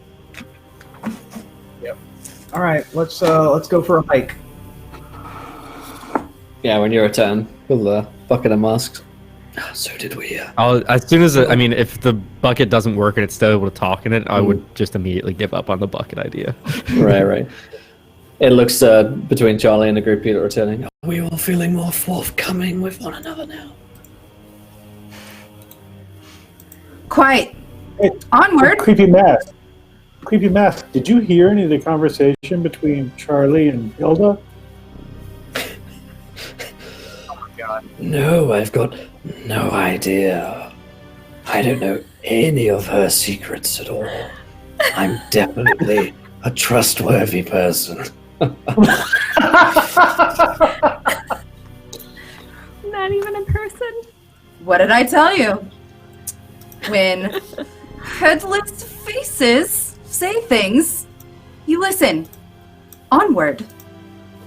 Great, Fine. good call. Boat. Are you sure we could play Spot the Witch? Right there. And she points at Polaris. Yep, that sounds like fun. I win. I used to play that game on road Onward. trips. I spy with my little eye. Yep.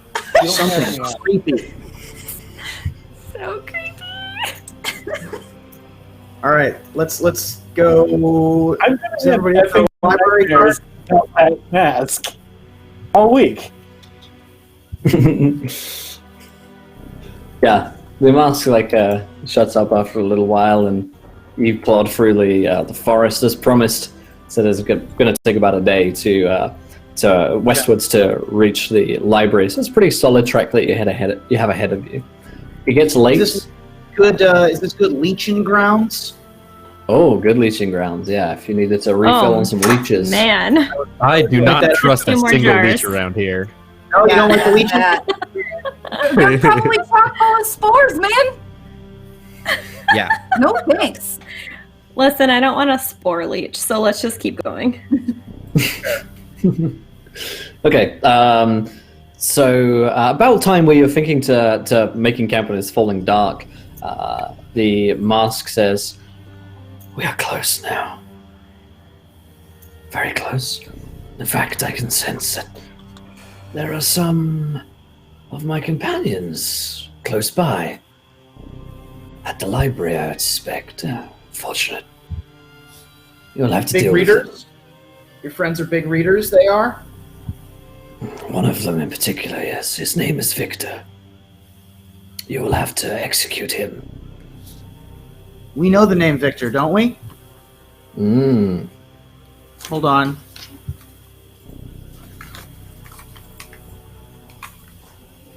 Someone else help me.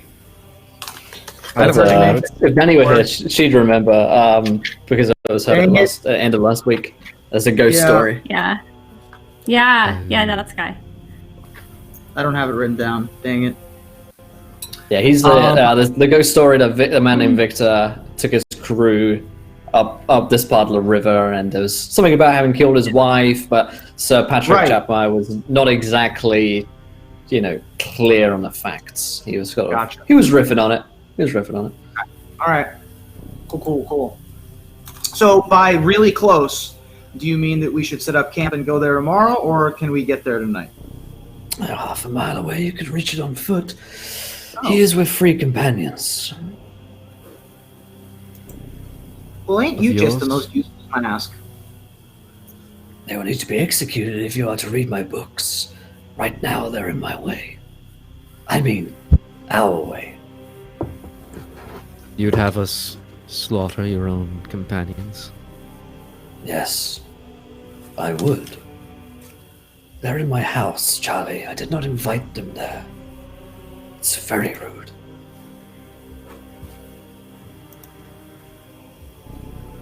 It seems like while I've been gone, there has been a change in management of the River Masked.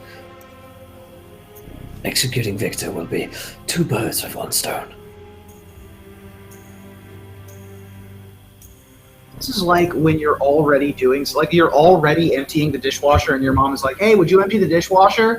It's like, I was already doing it, but now I don't want to do it. From principle.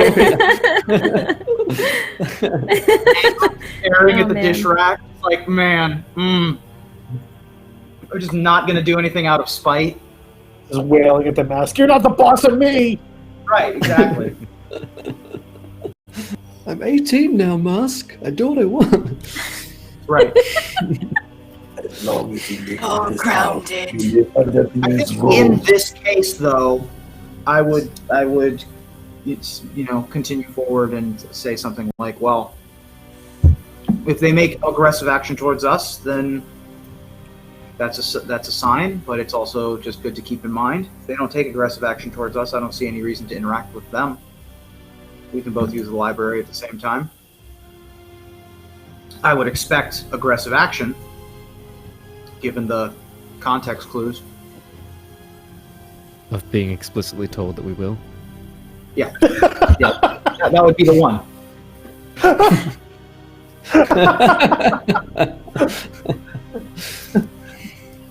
I was just trying to make it a better situation of like, hey, we're walking directly at them, but technically we're trying not to start it. No, you're right. If they are just people, then there's no reason to hurt them.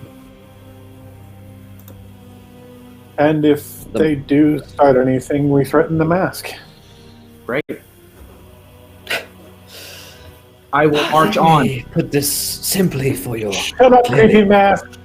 tiny minds. They're going to try to kill you. And they are probably not too fond of me. Now that I've been gone for such a long time, Victor has taken control and taken matters into his own hands. He's killed Marion. He's undoubtedly trying to kill more of you. No doubt he's looking in my books for ways to do so, to spread the contagion of the spores to your city. This isn't something I that have a great idea. Toom, you're gonna love this. How would you like to blow up the mask? I would love to blow up the mask. Mask, you can't be blown up, right? At least that's what you think. Well, in one way I can, and in another I can't. You could blow up something next to me, I suppose, but I was going to That say would we be just very tie much- one of those delightful cocktails that you have to the mask, throw it at Victor and company. You start jabbering like you do, you mask. And then they walk over and go, hey, you're not the boss of me, mask. And then mask goes explosion. why not throw a brick? I mean, it's just uncivilized. Because bricks don't explode and kill everyone in a 10-foot radius. If you tie a bomb to them, I Bricks assume also they don't do. ruin books, Also, bricks like in don't swing. libraries. I'm not throwing it at the library. They're out front, right? Or are they in the library? Well, if you're going to throw me to a bomb, I'm not sure I want to tell you. I mean, we would use you as a distraction. And if you can't be hurt by the bomb anyway, then it's just a distraction. Right? This would be a honey trap to It's draw degrading. the baddies in. It's degrading. That's your problem with our plan? I Yes, stuck an oar in you. that was enjoyable. Oh, Not my kink, but ew. Mm-mm. His orifice. Listen, what's our plan No. going forward?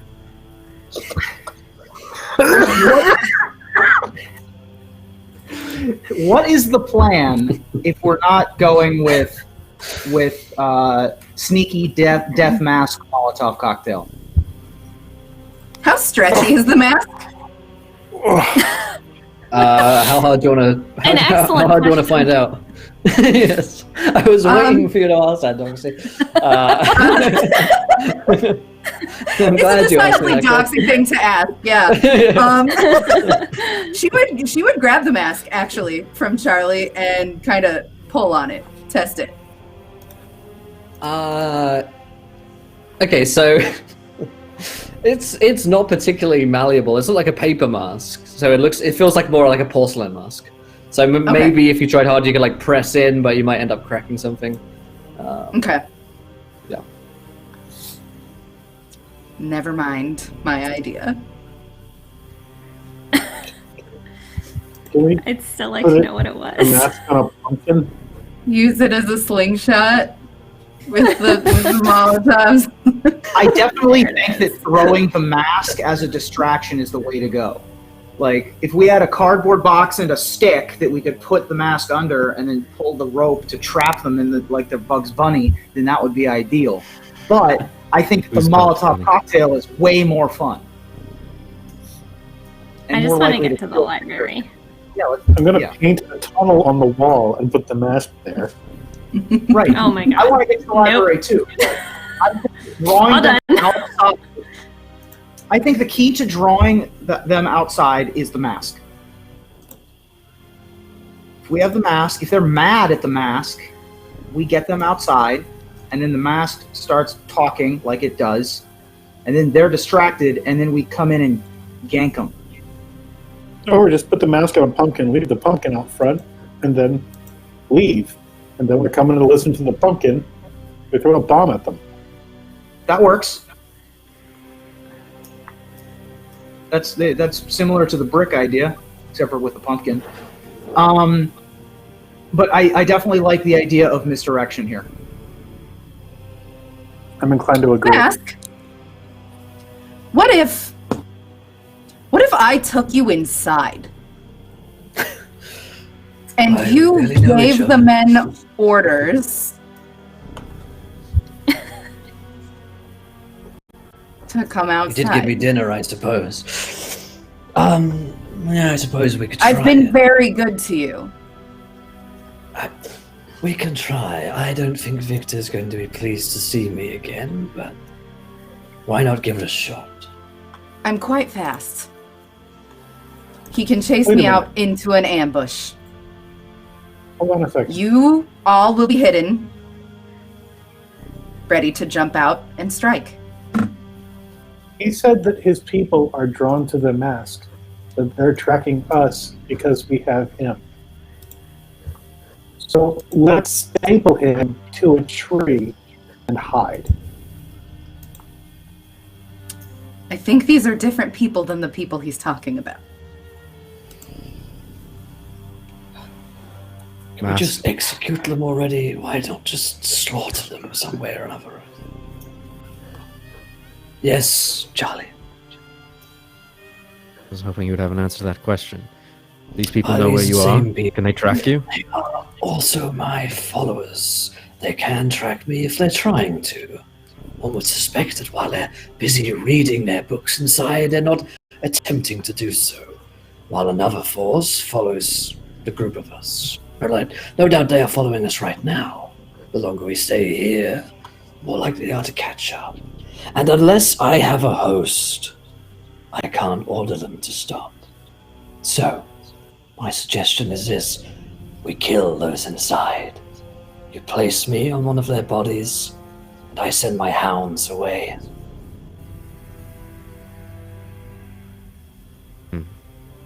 I see now. I like How my about idea. no?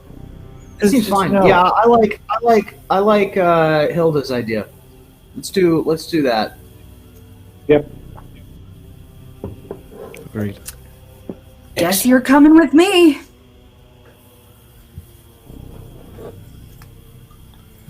It nods You as kids- much as a You mask kids about have it. fun. Remember to leave room for Jesus. All right. Ooh. Mm-mm-mm. Okay, so you pick up the mask, Persephone, and you're headed towards the library, I guess. Mm-hmm. I Um, put the mask on the end of my staff and like hold it out in front of me. Okay. yeah, it sort of gives you some directions, quietly whispering towards you, giving you the way to go, until you come across the library, maybe 100 feet ahead of you.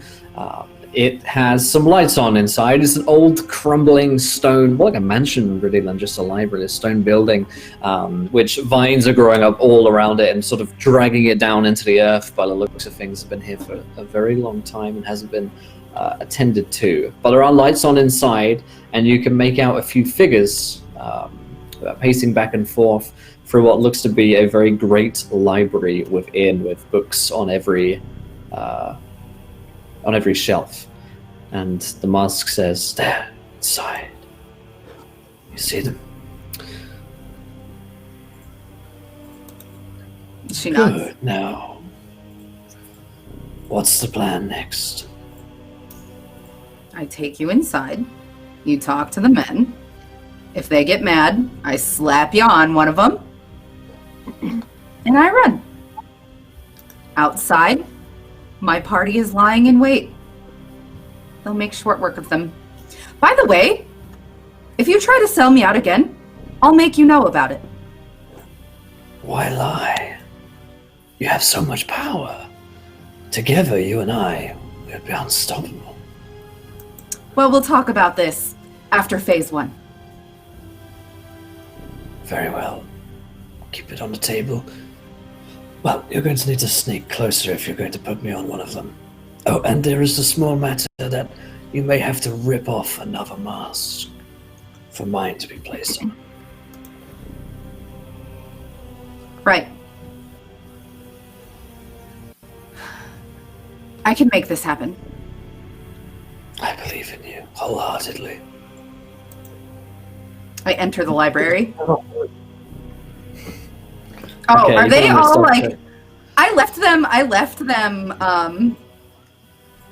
like, lying in wait, yeah? You guys are all, like, in position to fight? I'm Okay. preparing my weapons. Also, I feel like I probably was just like kind of behind you with no weapons, just like, yeah, girl, I got your back.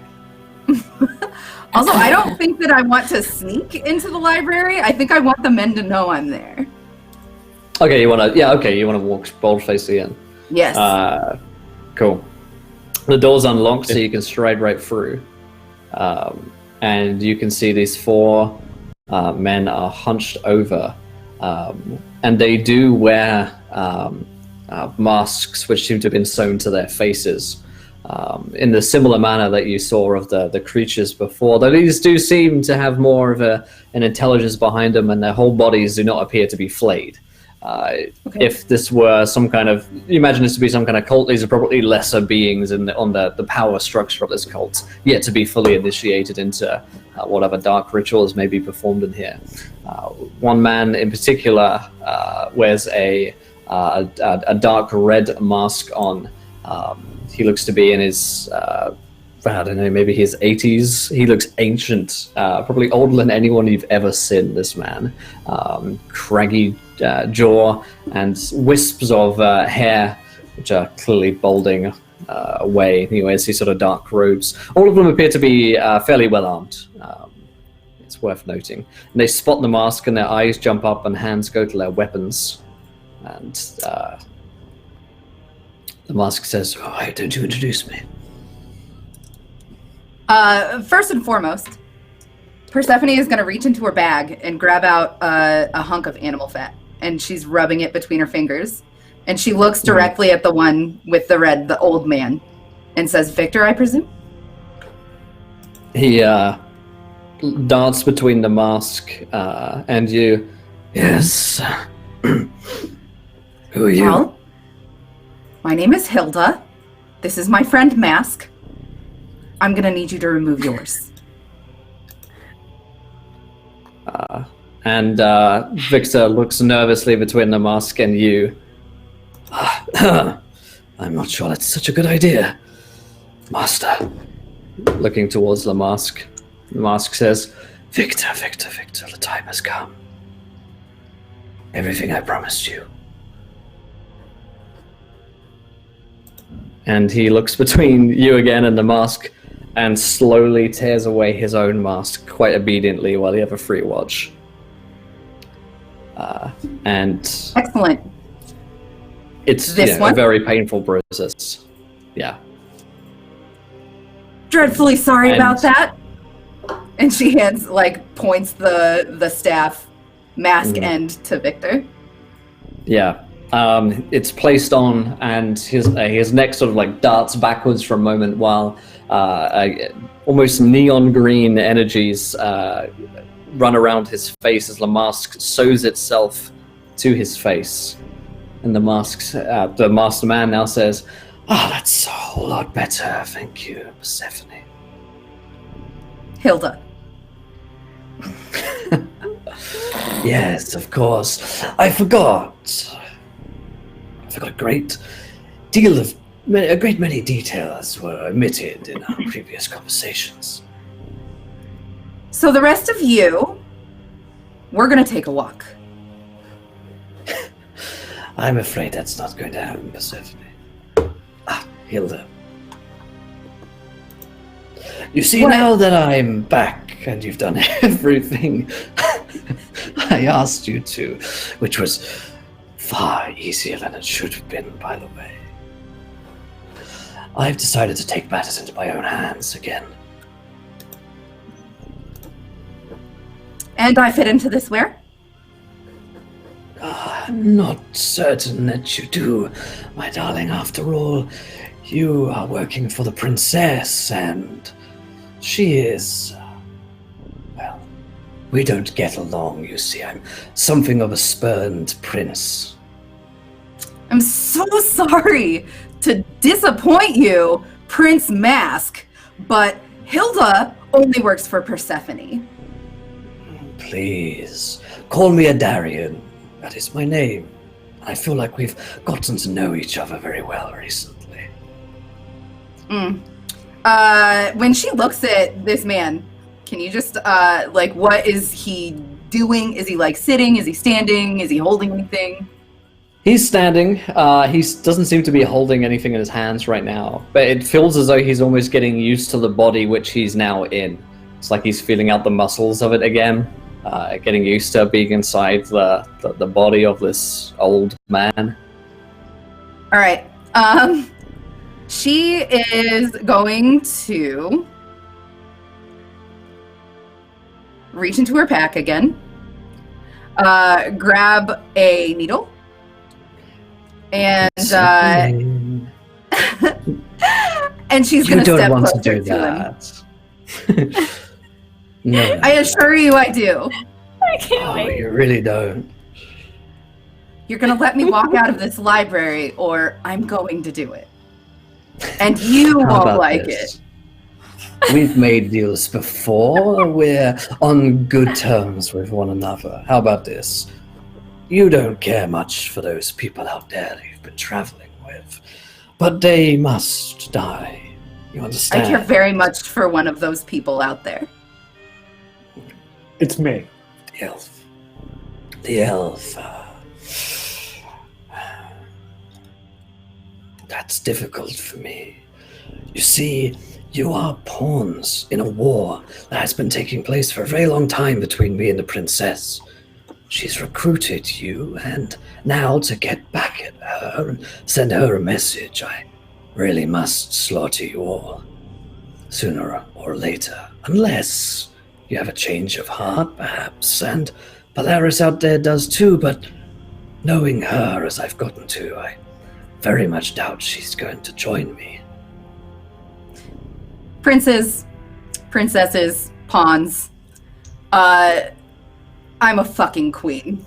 And she runs up and she pricks him with the needle and runs away. So I'm gonna need to roll. That sounds like a roll I'm about to come in. So disappointed.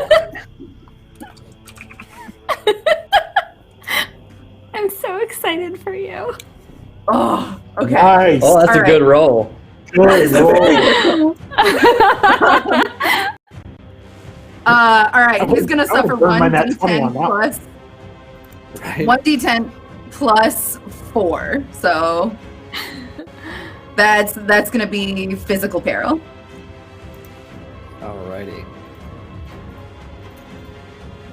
So you need to roll a d10, was that? You need to roll a d10. Oh, wait, no, I need to roll a d10. No, I'm I think you do, stupid. yeah, I'm yeah. sorry. Yeah, it's No, you're good.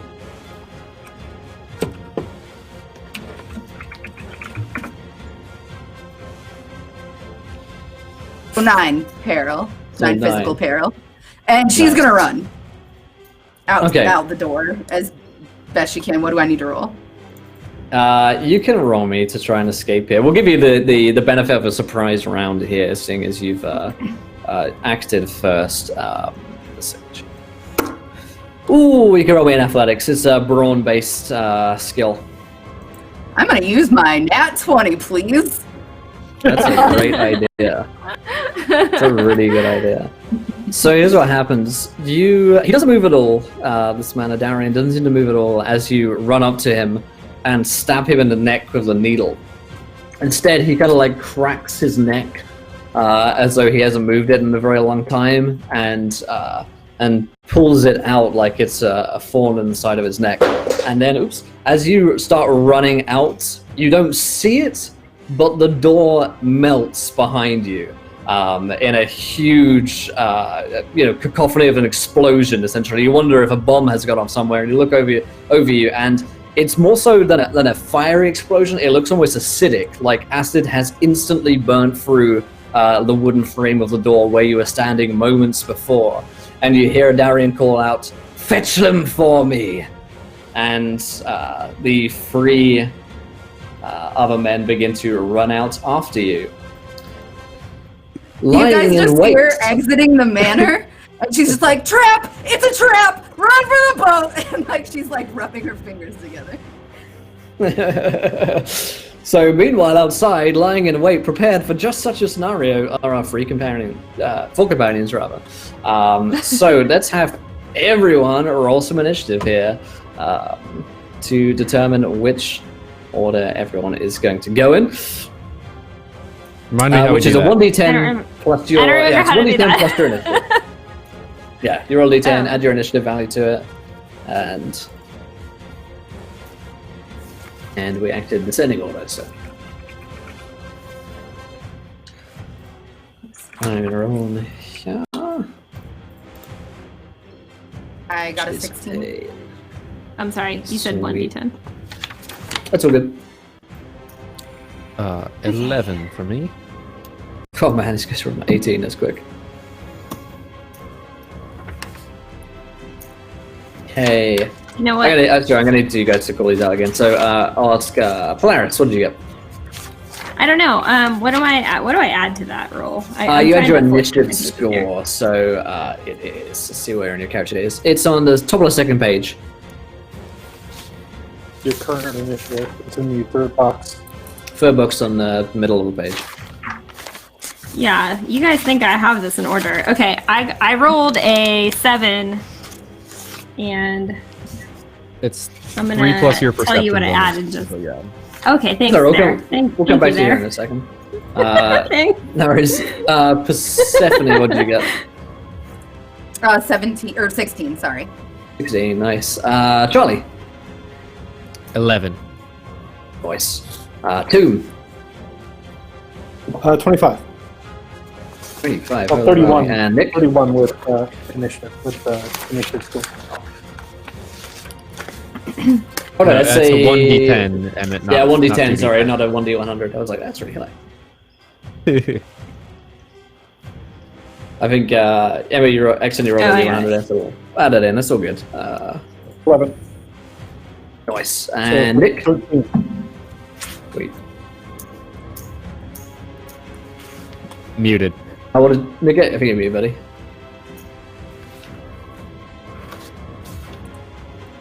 Yeah, we can't hear you. We got it. Looks like Nick is pretty low on initiative, but it's all good. I got a 15. We'll come back. I finally 15 counted already. it. Yeah. Nice. Look, I haven't Um, actually looked at like these papers in a long time. It's all good. It's all good. Okay, so we have acting first by the looks of things, unless Nick has higher than 18. Oh, well, 10. Got it. Sorry, I didn't know. 10 orders. We've got the cultists that he's called his hounds, so we'll refer to them as hounds from now on 18. Persephone is 16, Polaris on a 15, Tomb on a 13, Charlie on 11, and Nick on a 10. So, you guys are running out, but unfortunately Persephone, who's, we'll say, the only one in immediate eye shot, range from him right now, seeing as the rest of you are like hidden behind trees, etc., haven't yet jumped out, they are going to try and throw some shit after her while she runs. So you avoid the blast from a Darian, but these guys have hand crossbows, so they're going to try and shoot at you. And they sound like that as well when they talk. That is one hit. Damn, these guys are good. Alright, and a miss. So, let's see. Boom, boom, boom. You have a chance, I believe, to dodge one of these shots, Persephone.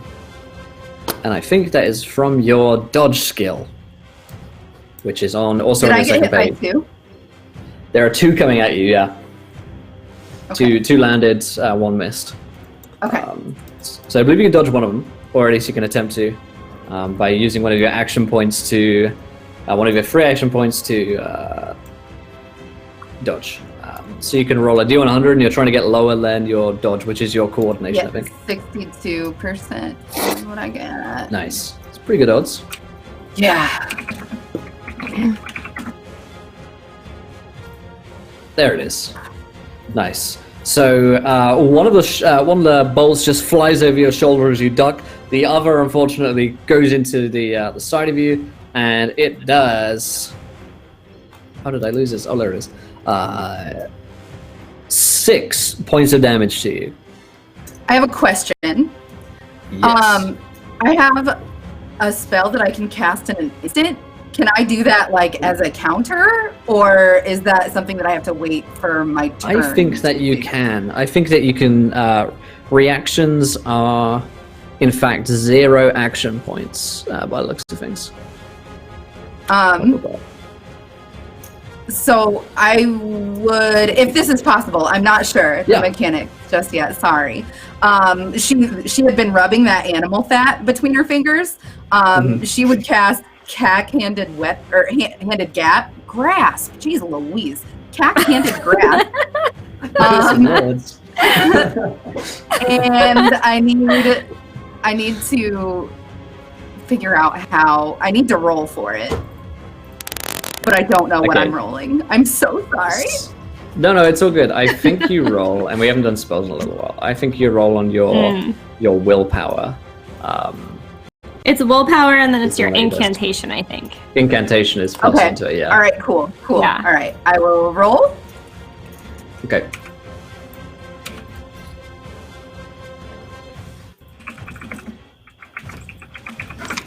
Oh my gosh. And they have this semi-little map that kind of represents what's going on a little bit, but most of the fighting is actually going to take place outside.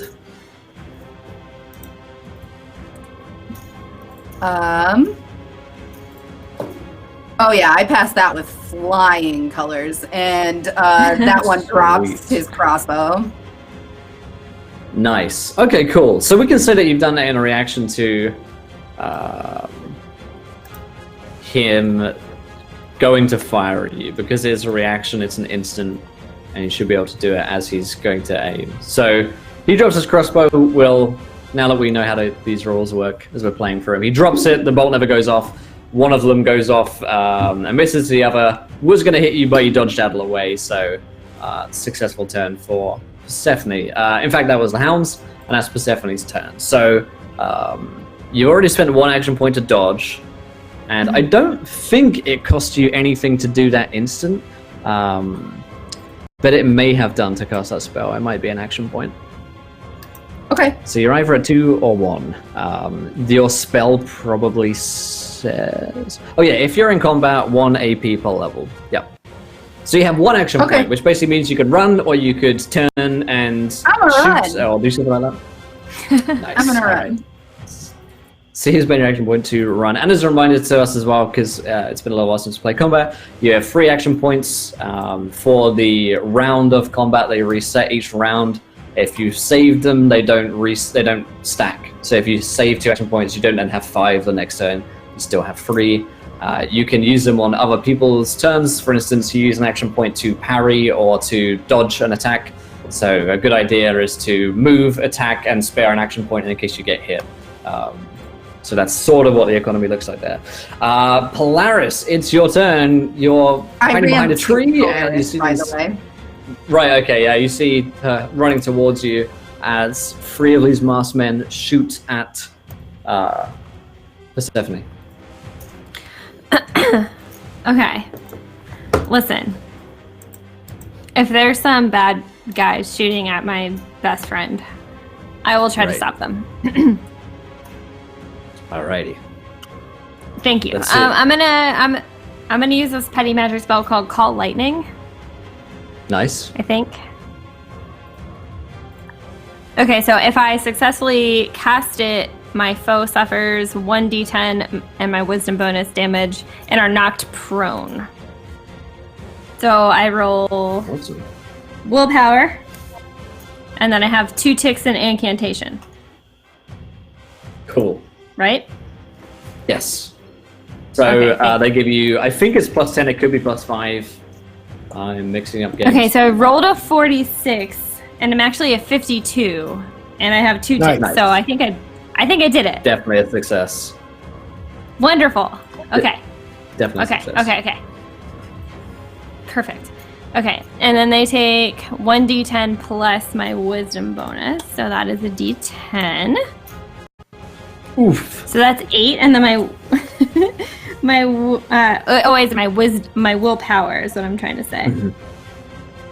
My willpower bonus is at the 6th in the little box next to it. Yes. Oh, that's a lot of damage then. Yeah, that's a hell of a lot of so damage. So 8 plus 6. Nice. So 14 points of damage going in. Okay.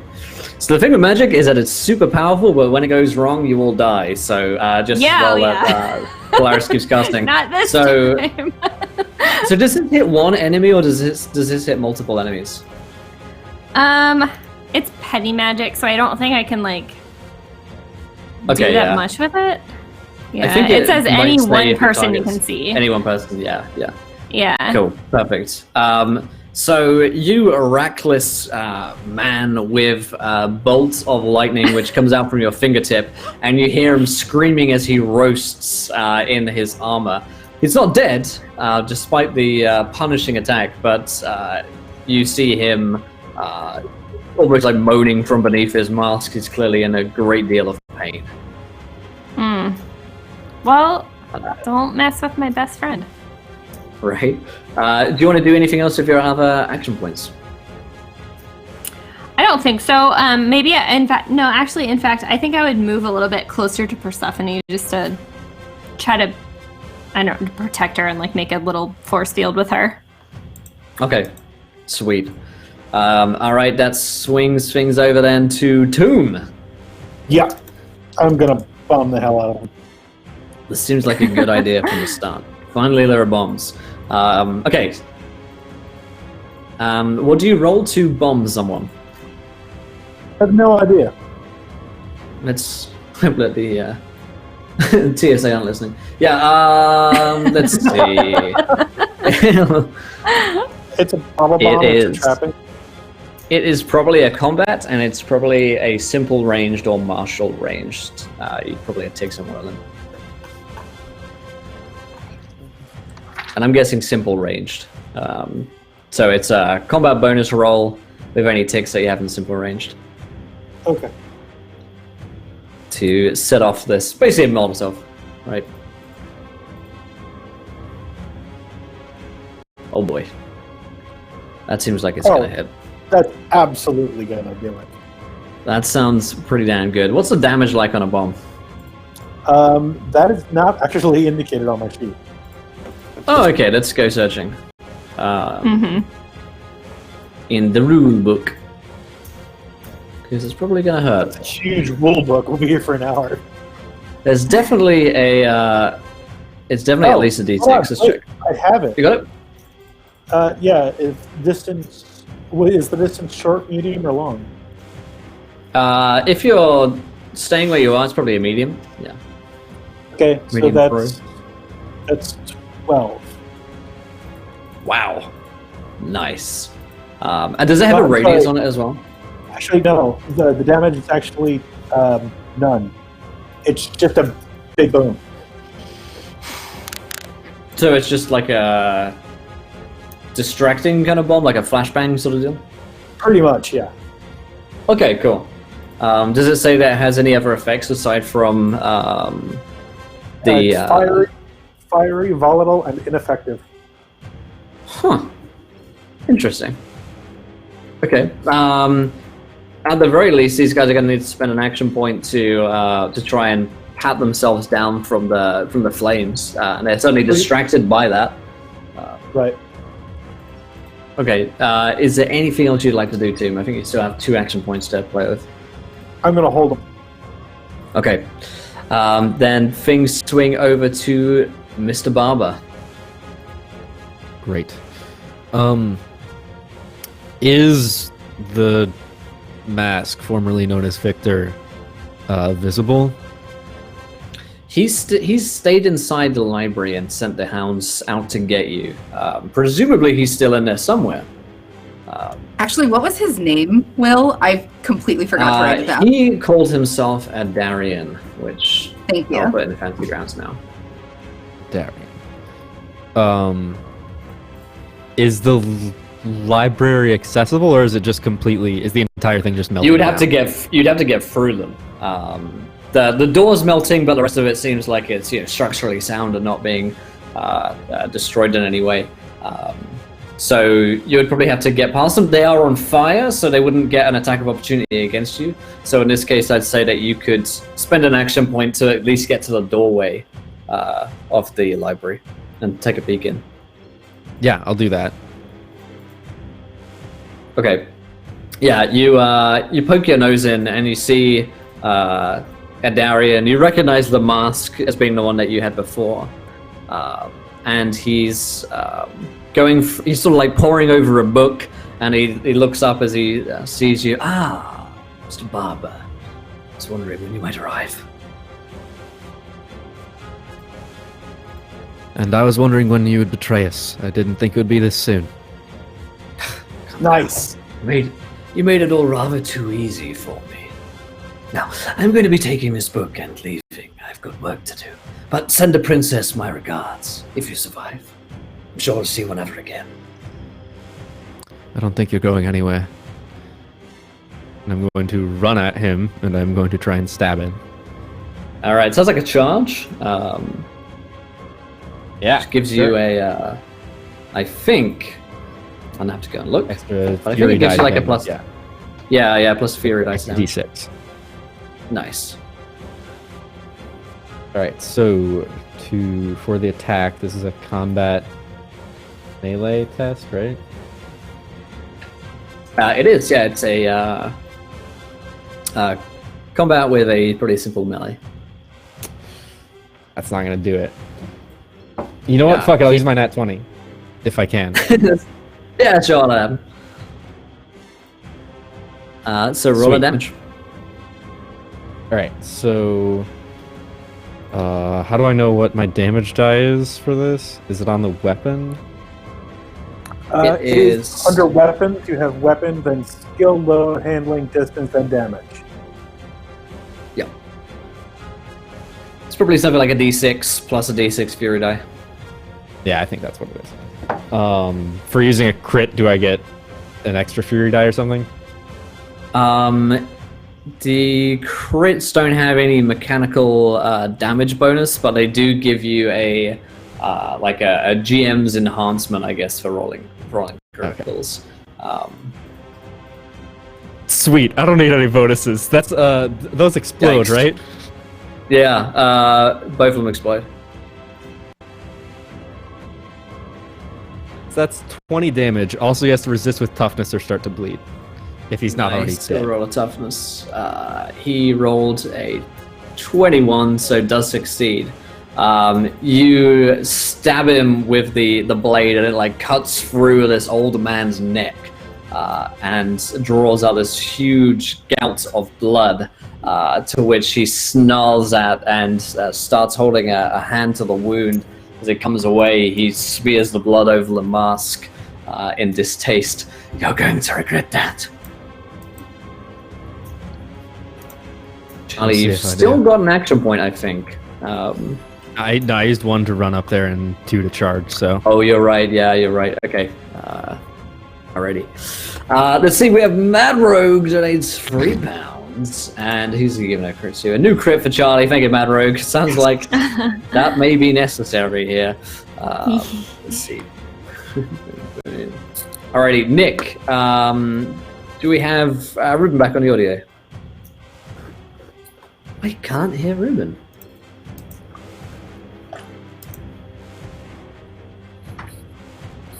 He's lost to the ether. Maybe switch to your headphone That's mic or awful. something. Yeah, I don't know. Maybe That a is, wire like, cable the unplugged or a... most annoying Yeah. thing. It's like mid-session. It's not like it wasn't working before. It's just like the internet was like, nope. 2.5 hours in. Sorry, No, buddy. not you, Nick. Try just refreshing the vmix, and maybe it's maybe that was screwing it out. We're gonna skip Nick's turn for now. We're gonna come back to him in a minute, and we'll have him take his turn. Yeah, try refreshing the vmix. I think that might be your best bet there. Alrighty. Okay, let's go back to top of round 2. Alan's going to spend 1 action point to put themselves out. Nick, any better? Test. Yeah, there we go. He's back. There we go. It's back. All right. I know what I would like to All do. right. Yes, So take right your now action. I have 3 people directly in front of me. Yeah. Correct.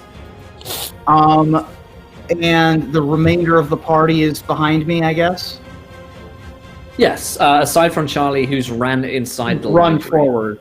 Okay. Yes. And are any of the 3 injured in any way? They have been set on fire, but I don't think any of them have taken any damage so far. Okay. Oh wait, what I would Paris like got to- one. Yeah, Paris got one. Okay. So one of them's And pretty Where badly. is that one? Is that one in the middle or off to one of the sides? He's in the middle. We'll say. Perfect. Just I like hearing that. Got All lightning right. So bolts. here's what's going to happen. Pike in hand. It's been spinning in hand. I'm getting ready to like wind up and hit stuff with it. I'm going to smash a kneecap or a leg of the one in the middle, and as I swing through, I want to end up on the other side of the group. I want to end up closer to Charlie, but as I'm swinging through, that's how it happens. Right. Okay, cool. Let's have that attack roll. Okay. Let's see here. I gotta go back to this. That's gonna hit. That looks like a hit to me, yeah. So, and it's just a D6, right? Oops. Let's see. Let's just check damage again. It's been a while since we looked. D6 plus my combat, I believe. Yeah, I think it's plus your combat. Wait, let's see. Attack actions. Damage taking.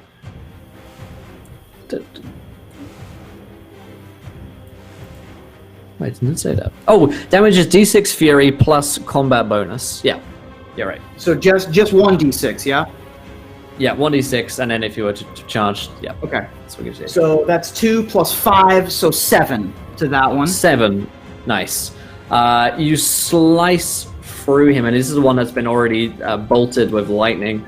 Right. And you sort of like cut through him and cut him down, step into the space, and then you're on the other side, drawing their attention away from the rest of the party.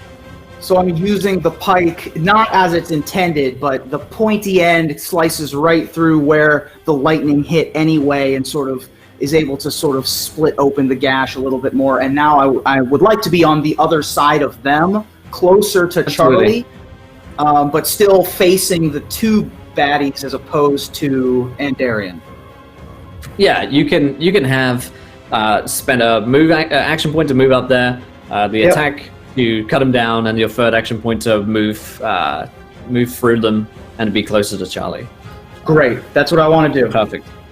All right, that takes us to round 2. We got these 2 hounds on us that we're going to deal with first, who are turning towards Nick, and they're going to first spend their action point to put out the flames that Tombs put on them, and Okay. secondly, they're going to try and stab you, and they will Okay. save I want to us. let you know So- that I do have a 4th action point thanks to my lightning Yes, reaction indeed. that allows me to dodge or parry. So let me Sweet. know when that's let me know when that's relevant. Cool. So if one of them hits you, then you can parry. Dodges are for missiles, so they shouldn't be coming up this time. But let's see if they roll to hit. First of all, first one is a hit, and second one is just a miss, unfortunately for them. So the Parry. first one you can attempt to parry, and you're looking to beat And I your gotta- parry score. I got a good parry because I'm a Yep. Bravo. Come on, let's get in there. 9. And a 62 is a success because my parry is Ha. 62. Nice! Ooh, cutting it to the wire. You bring up the pike just in time to stop a blow that could have taken off your neck. And that's cut inside to where our buddy, Charlie Barber, is facing off against Darian, who is just sort of cut open through the neck. And he snarls as the blood sort of goes off over the mask. And is going to try and do something bad to you. He does do something very bad to you. So here's what's about to happen. It's a 17 on a roll for anyone listening on audio. So he's going to get off a spell. Oof. So Charlie, you are going to take 14 points of damage. It is acidic in nature as he's just... you see this green energy welling up from his hands. It's the same green energy of the same color of that of the fungus that you've seen previously, and it just shoots its way towards you, and you find yourself almost like wrapped up in these spores which hit you and burn through your skin. Now, as a reminder, you get to take away your it's versus your damage threshold. Depending on how much over the damage threshold you get, you put a step on the track, which is like barely wounded, unharmed, lightly wounded, moderately wounded, seriously wounded, grievously wounded, and slain. Yeah. And that's on your second page there. Yeah. If my damage threshold is 4, then that means that I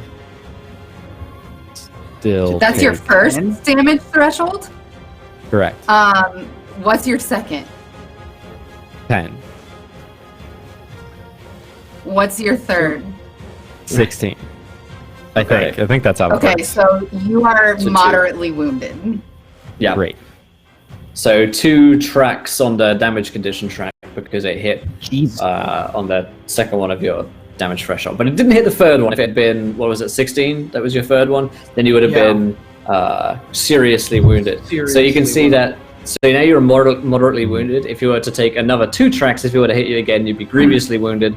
Or if he hits 16 damage on you next time, you rolled just a little bit better, you would be slain. So, Great. yeah. And you Good to die know. really quickly with Fury die. So, like, if you keep rolling, Oh, yeah. like 6s on the die, you can get one hit dangerously quickly. So, yeah, you get I'm wrapped coming. up in this bubble of energy, and he grits his teeth with fury. That is the Hound's turn. Persephone, you're back with Polaris now. What would you like to do? I will reach into my bag and grab a vial of Epsom salt and Nice. draw a circle around me and Polaris on the ground. And this Sweet. is my magic circle, so anytime a chaos dice lands on a 6, we get to re-roll them. And I have to Nice. concentrate on this spell. So, Okay. or no, I don't. No, the circle is just broken if an enemy steps in. Nice. Okay, cool. Well, it looks I like think Nick's got that's them really played all out I pretty can well do. right now. Okay. You want to keep action point handy in case I you just want want to say I Yeah. checked the rules. So if you get to the point where you are moderately wounded, you are supposed to immediately roll a d6. If you roll a 6, you take a moderate injury, which I just rolled a 6. So Oh, you're right. Yeah, injuries. Yeah, there's another one. Yeah. I'm gonna go to page 367. Uh-oh. If that PDF take me there, 367. Roll a Suffering D100 injuries. there. It is a moderate injury. Yeah, roll me a D100. Oh my god, I love critical hit tables. In that's a these crit. games. You have a black eye. Until fully recuperated, you must flip the results to fail skill tests which rely on vision. Ooh. Okay, that's fine. That's easy. So that's I really have- fun actually. So if you I have an fail, eye you see patch vision- you can borrow, Charlie. Right.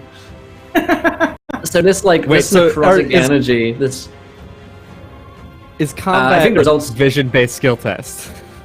no, I'm it's looking not. at it. Ooh, actually, maybe it is. Yeah, we'll figure that out. They flip, so I guess that means that you switch the numbers around. So that if you rolled a 69, you get a 96. Right. It's That's essentially kinda the fun. equivalent of disadvantage in this game. Yeah, it's interesting. Whichever Okay, cool. one would be the worse of the results. Yeah. Right. All right, so that is the turn of who just went there? It was Hounds and Persephone went. So Polaris, you're in a magic circle that your friend Persephone just drew up. Okay. That was good. What do you want to do? You still got two dudes right in front of you, and Charlie ran inside to deal with Darian in there. Yeah. Okay, so here's what I think I want to do is I want to do a spell where I basically boost my willpower is what it looks like. Cool. It's called Aegis, A-E-G-I-S. Anyway, so Aegis. yeah, thank you. Perfect. Like a protection thing, yeah. Yeah. Yeah, is what I'm. Yeah, is what it is. I also don't know how to Cool. protect. Okay, anyways, so if I successfully cast it, I add 3 to my damage threshold, and I cannot bleed. Sweet. Cool. Yeah. Okay. So- So I will roll willpower and then incantation, right? Yeah. Okay. Perfect. Uh-oh. What's a 6 and a 10? 60. 60. 60? 60, yeah. Yeah. 60. Are you sure? Pretty sure. As opposed to a what? Anything else? Yeah. No, 6 followed by 0 is gonna be 60. Oh wait. I don't know if I don't know if that fails. So my willpower percentage is 52, but then I have 2 little ticks in incantation. Oh, yeah. yeah, She's this- definitely succeed, yeah. Yeah, you Oh, succeed. oh, wonderful. Okay. It would have had to Okay, been so- above 82 for you to fail. Yeah. Oh, You're a I think specialist. there's a plus, I'm just there's a in the plus 10, pit of right? despair right now. Those are plus 10, yeah. Yeah, so 72, I think, right? Okay. Either or, whatever. I assume I'm just math. gonna get hurt and die. So this is wonderful. Let's see Well, what you have succeeded happens. on your check, so congratulations. Yeah, thank you. So you cast the Aegis, giving you plus 3 to your damage thresholds, and you can't bleed.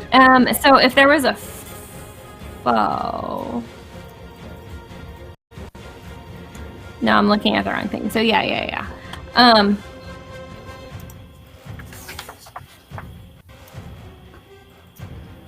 Okay, so I'm immune to damage inflicted. Oh wait, no, that's a critical success. Oh my god, these are so hard. Okay, so basically all I do now is I add 3 to my damage threshold, and I cannot bleed. Correct. Yeah, Okay, sounds cool. like that's We're what the good. spell does. Yeah, Okay. that's all that happens. Okay, is there anything else you'd like to do? Anything else you'd like to try and cast? No, but this lasts for 3 plus my wisdom bonus. Okay, Right. so probably for the rest of combat. then. Probably for the rest of the fight, yeah. Yeah. Yeah, Okay. but still. Yeah, Okay. good to know. Perfect. Staying where you are inside the magic circle. That gives us Tomb then. What do you want to do, my friend?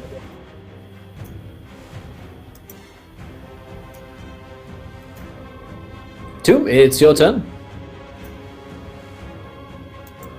Emmett, are you with us? Maybe you're muted, or... I don't I think am. you I can was hear us. annoyingly Oh. muted. I apologize. Oh. You're good. I'm throwing another bomb. Throwing another bomb. Throwing another. Okay. Is this going to affect Nick as well? Yeah, Nick. Don't look at it. Your eyes are already. I'm already not looking at it. I'm headed in the building. Mm-hmm. Okay. I'm just wondering if it affects someone close, in a radius, the bomb. It doesn't say. Okay. I'm going to look it up somewhere. God, for indexes. 57 is absolutely not going to do it. Okay, that is alright. So, yeah, you, you launch the bomb into the air, and maybe it just doesn't go off. You know, like, bombs are fucking not a good science in this world, just doesn't break or whatever. Sort of like rolls onto the floor. So it's not spent, it's not used, you haven't wasted it, which is a good news there, but it's, yeah. Anything else you'd like to try and do? We do have 2 action points if you want to move, or try something else. I've got. Sorry, I didn't mean to. You're good. Okay. I don't understand which of these I am. You are, I don't know, which one are you? We need a T in here. Oh, I think I made this map a little while ago when Emmett wasn't here, that's why. And I had planned for, I don't know. I'll make one here in a second. Anything else you have to try and do, though? You still got 2 action points here. Thanks. Yeah, I wanted to try and just straight up stab this guy. Nice. So extra action point to move up, and then you can roll an attack to try and stab him. Okay.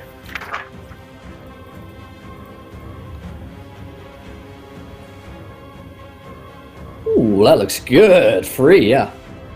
Yeah, that's not going to be good for him. It's gonna be bad news. Okay.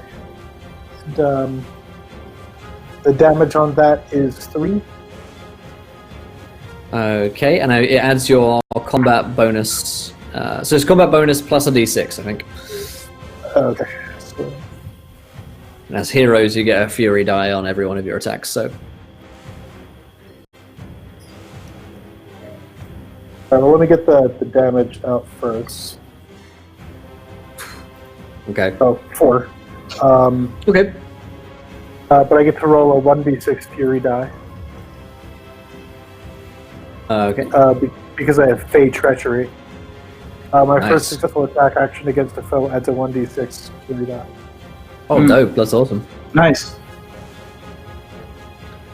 Can have a d6 in here. Oh, hoping for 6s every time. But hey, 6 is a whole lot better than 4. Do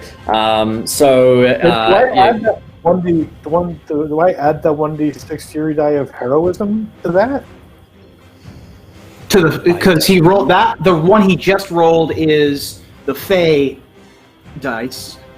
So you have a Right, d6, which is your like base plus Base your combat attack. bonus on the 3. The second but one's I- the Fey attack. Second one's a Fey attack, and you have a third one from heroism coming in from somewhere. Let's see. No, you said you're all heroes. You get 1d6 fury. Oh no. Yeah, that's your base one. So like, if the damage Okay. is like, yeah, That's fine. Cool. I Thank you. confuse everyone now.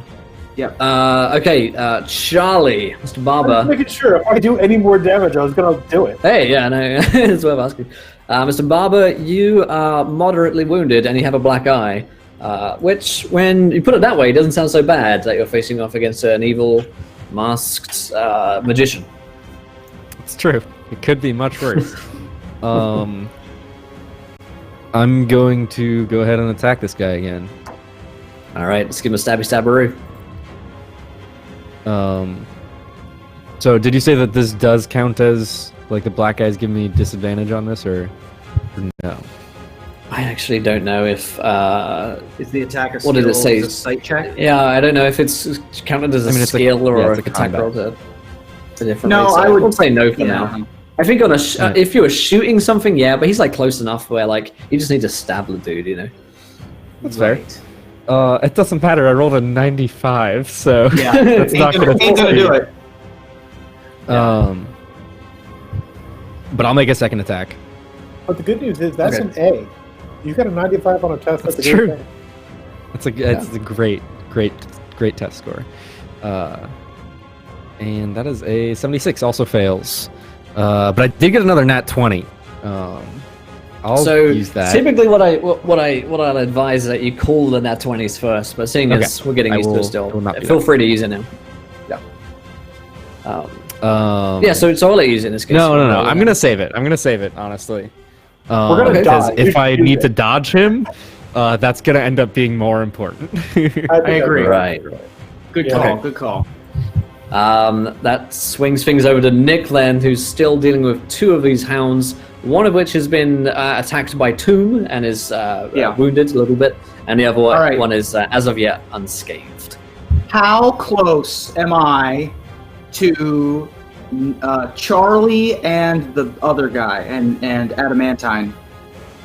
You're within 10 feet of Tomb, 5 feet of the other guy. No. So you I want to can reach know over there. about the main Oh, guy with Charlie? Charlie's fighting. So you can't see him right now, but you're an action point move away. Okay. The only Here's what's up. thing is that breaking away could cause an attack of opportunity. From how many of them? Both seeing as you're within 5 feet. Yeah, that's gonna happen. Running away. Okay. Running inside. Action point moving Now, inside. Okay, so actually, what I see here is that you can spend 2 extra AP to maneuver, which gets you out To avoid that. Yeah. to avoid the opportunity attacks. Yeah, Okay. but that would let me spend see 3 action points all in all to get inside. Yeah. to get inside. Yeah. Worth. Yeah, we're doing that. 2 action points to disengage from the 2 baddies outside, run inside, look for Charlie, theoretically see Charlie with a Mhm. black eye and Yep. engaged with Big Bad. I would like to position my body in such a way that I am between the Big Bad and Charlie. So, like Okay. there-ish. Okay, so in game mechanical terms, they're within 5 feet of one another. So you're not necessarily between them, but you are equidistant to them. So you're like, if this were on a grid, you'd be next to Right. them. So There's no way for Yeah. me to get in between, because I don't they want are Charlie standing. getting back here. They're standing next to each other, and you spend 3 AP to get here. So I don't think there's a way of Okay. you to pull him back without spending some more AP. Okay, that's it then. So, okay, yeah, they swing after you, but you maneuver out the way. That swings things around. Top of round 3, the hounds. They turn their attentions to Tomb, who he stabbed one of them, and now Nick's out the way. They send their blades down towards Tomb. They're looking for. Both are gonna land. They're looking for 55s. Tomb, you can attempt to parry one of the attacks. If you have an action point left over from last He round. does. I thought he had 2 left. Because didn't he attack and not move? I thought he only attacked. He threw a bomb, if I recall correctly. Oh, that's right. He threw a bomb. He moved towards them and then he swiped. So I think Tomb, unless you have something else, you don't have any action points left to parry. I didn't think he moved, but Well, he wouldn't have thrown a bomb at his feet and then ran in. Right, He that's feel fair. off the bomb and then, yeah. okay.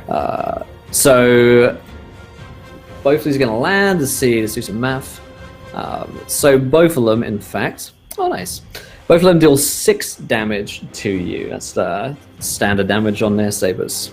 Okay. So I don't get to roll unless these creatures are seriously or grievously wounded. Then I get to roll extra fury dice for the damage. But right now, seeing as they they're are not, they just deal 6 damage apiece.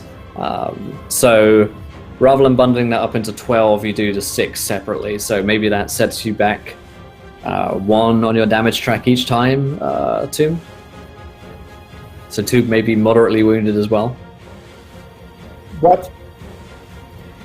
Okay, what's your damage threshold? Stuck on a character sheet here.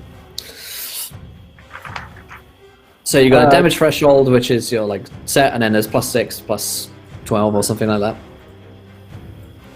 Right, so my damage threshold is 2. Okay, what's the one up from that? 8.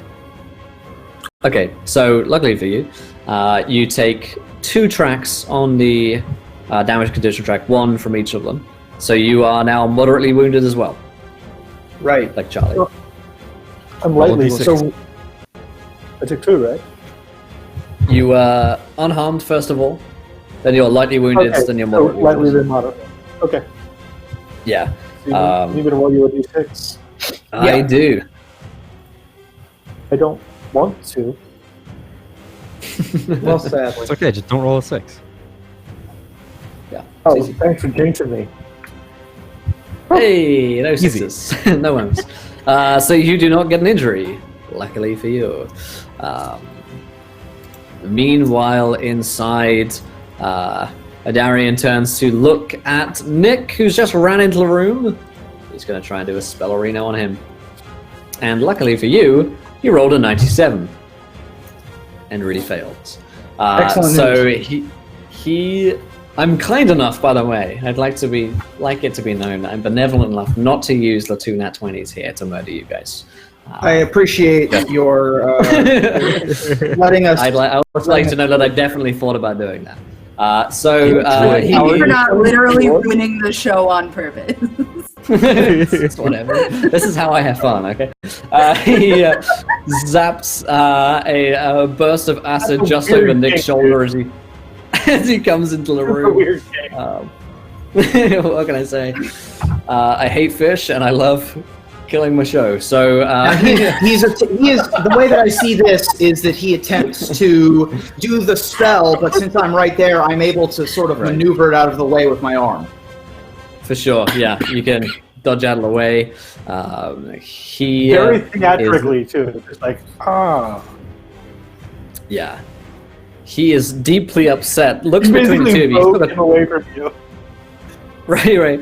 He's got 2 action points left, seeing as you ran into the room. He looks between the 2 of you. He's bleeding from his neck from Charlie's wound.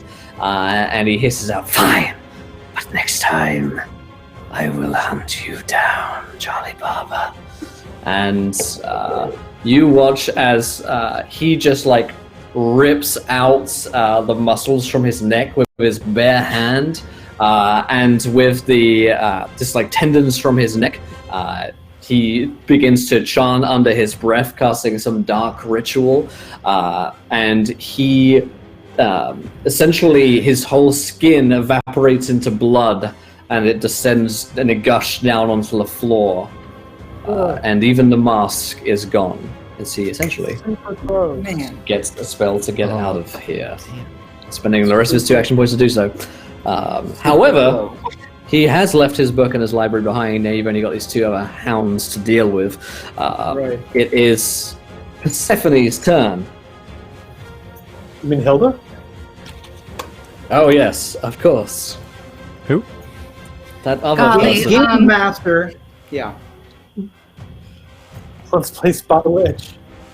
Okay, I've been thinking about what I'm gonna do, and I'm still. Okay. So I am Look over at the- going like, to. Stabby face. I have to be able to touch them for that. You could use the move action And to I'm not- together. I am not If you leaving my magic circle. The magic circle is safe. After seeing everybody else get very, very hurt. I think I'm actually going to cast Cack-Handed Grasp again. Even though I know like it's instant, I would like to do that on the one that is closest to Tomb so that he has to drop his weapon. Okay. Let's have the roll then. Oh, right, duh.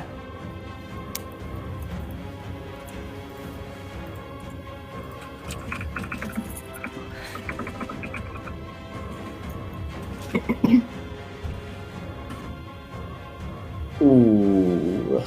Ouch. That's not gonna do it, y'all. Yeah. I don't think anything bad happens when you just miss. It's when you use, it's when you channel and you get chaos die. That's when things start getting bad. Yeah, if I crit failed, it would have been Would have been bad as well. Yeah, you're one away from very actually. bad. The other way you can get one bad away. effects is you can. Well, if you're at a 77, because that would be a crit fail, right? Because mirrored dice are crit fails or crit success in this game. So the other way you can get bad ones is you can channel power for an extra 1 action point that you can use. You have to have your like tome in your hand, whatever. And for every plus 10 to the difficulty that you want to give yourself, for instance, like you've got a 60 in the score and you want to make that an 80 for the purposes of the spell, you can channel and you get that plus 20. It's just free. You get it and you're like, all right, now I only have to roll under 80. Makes it a lot easier. Well, you get 2 chaos dice for that, and corruption as well. And the chaos die go towards chaos manifestations. So then we get to roll on a table where bad things happen, basically. So it makes the spell way easier for you to cast. You can like guarantee that a spell will go off, basically. You could give yourself like plus 60 to a spell until you automatically succeed. It's just that you get all these dice, and then we roll them, and then potentially terrible things happen. I definitely just made a thing happen that makes that way less likely to have consequences, so maybe that's the smart move here. Sure. It's definitely the Persephone move here. Yeah, do it. I'll tell you what, like, seeing as we already have the roll here, we can go back in time. I'd let you have the roll again. We'd re-roll, and you could channel based on, the percentage of what you feel comfortable to channel. Okay, so I really only want to give myself an extra, 10. So I'm at, okay, hold on, let me look at the numbers here. For my intelligence score, or not intelligence score, that's not what we want. The willpower score is a 50, and I have a rank in incantation, so that's 60. Right. Well, here's the other thing as well. A chaos die doesn't necessarily mean a chaos manifestation. For every 10% that you give yourself, you get 1 chaos die. If you roll a 6 on that die, you may have like 3 of them. The odds are much more. Right. And then we roll on a chaos manifestation table. So it just makes the odds of a manifestation. I can re-roll in this magic circle also. So I am going. All right, I'm gonna just guarantee my success then. What do you So think how of many- the standard deduction? how many will plus 10s is that? 4 plus 10. Awesome. 4. I love it. Okay, so it's automatically going to happen. So we don't even roll the chaos dice yet. The spell goes off first of all, so we get to make it happen. So the guy fighting Tomb drops his weapon straight away. Yeah, He's going to need to believe spend an that. action point to pick it up. Oh, but if I crit success on it though, I want to try to crit success. Okay, yeah, you may as well roll. Yeah. Yeah, sorry. No. So if you that's get fine. any double Doubles, number, basically. is a, Yeah. So even a 99 is a Could crit. have been a crit success. Obviously, I would pass that yeah, so hard. of course. Anyway. That's okay. Golly.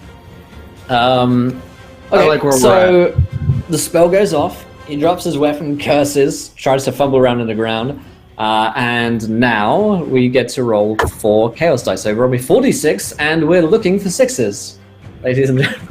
And when I say we're looking, I mean, of course, that I'm looking for them. That's Hey! you, man. Nice. Nice. They call So, me shooter. if you're They don't in a call me magic circle, you can the odds of you rolling 6s because you get to re-roll them. Odds of getting manifestations are pretty low numerically. So Pretty low. just pretty low. But that's of course, if you start casting higher level spells, you start getting minus 20 to cast a high level spell. So then you start having to use channels, and it gets Right. interesting. So that's always fun. Right. All right. Let's see then. That was Persephone's turn. Polaris. It is your turn. I think we'll finish off this round for the evening. So, Polaris, what you got? Okay, how far away is Charlie? Charlie is an action point move, along with Nick to get up to the library. So, it's pretty far away then. What do you have to spend action point to Yeah, move he's in? not in line of sight still, if that's what you're asking. Yeah, okay. Are there He's any... a action point move and then a spell. He'd be in range for line of sight. No, I was trying to do a spell that was touch, but I didn't think he was that close. Anyway, so I'll try to do another call lightning and Sweet. for one of the bad guys that I can see. Nice. Okay, so I'll do my my roll here. Okay, Hey. so that 100% gets. Yep. Sweet. So that's D10. Yeah. So I roll a 3, and then my thing in willpower is a 6, so 9. Nice. So 9 So damage. do you want to blast the one that has dropped the weapon, or the one that's still sort of like fully healthy? Go for the fully healthy. Yeah, no, so I would go for the fully healthy one. I want to try to keep all of them like scared of us, Okay. like sufficiently Right, scared right. enough to where they're not going to come in to our magic circle. Stay away, you say as you blast them with lightning. Okay, cool. So that is that. Anything else you want to try to do?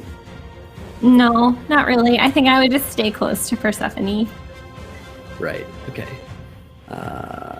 I mean- So that's sweet. That's Hello. Tomb's turn. Tomb, the one that you're fighting, is classified as defenseless because he doesn't have a weapon. Yeah. And I believe that gives you a plus 20% to hit. Oh, yeah. Nice. I'm going to stab him.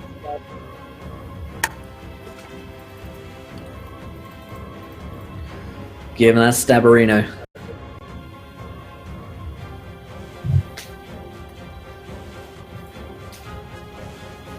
Not so Plus much. 20. No.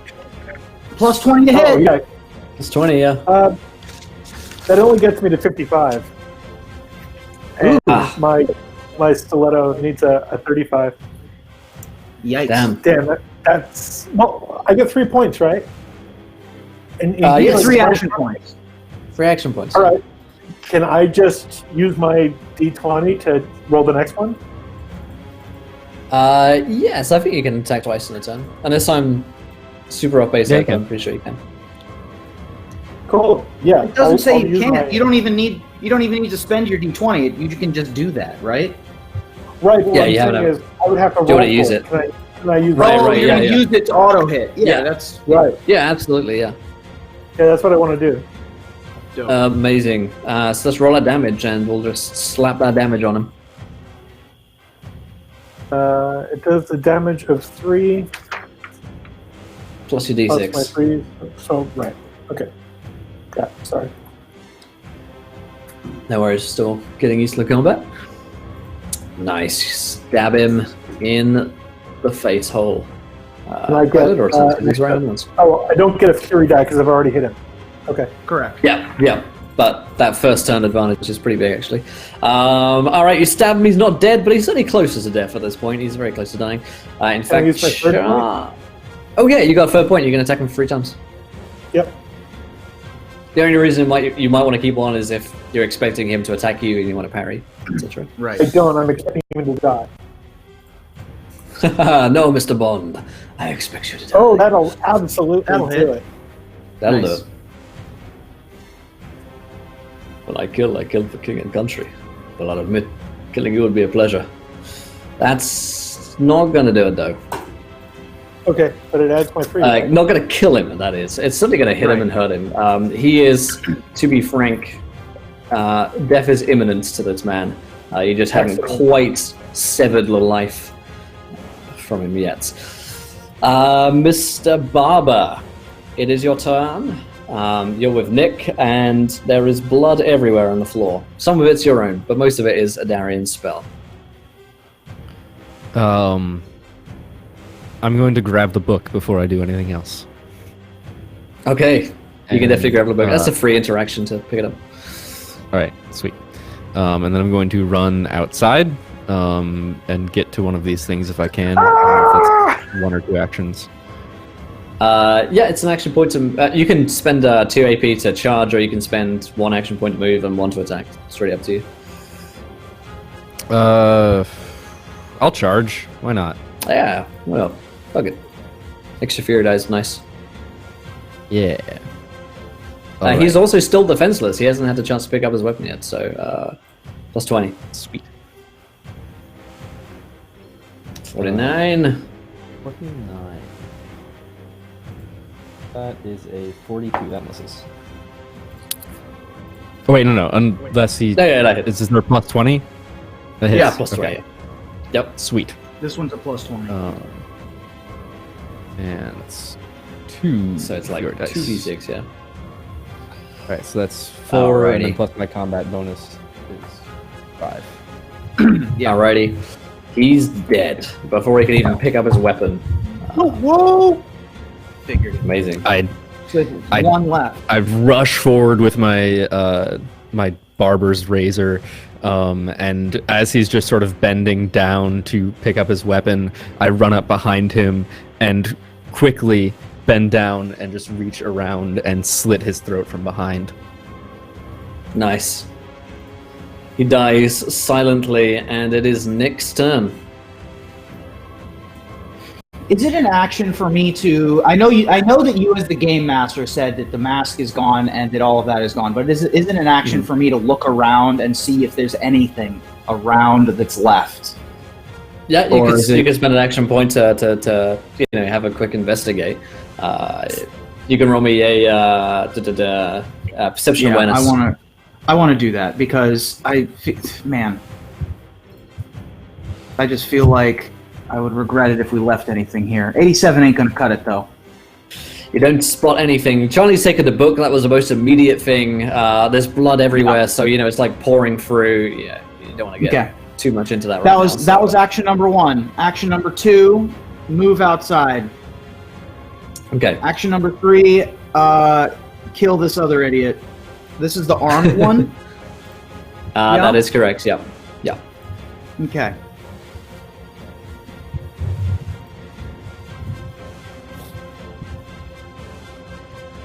That'll hit.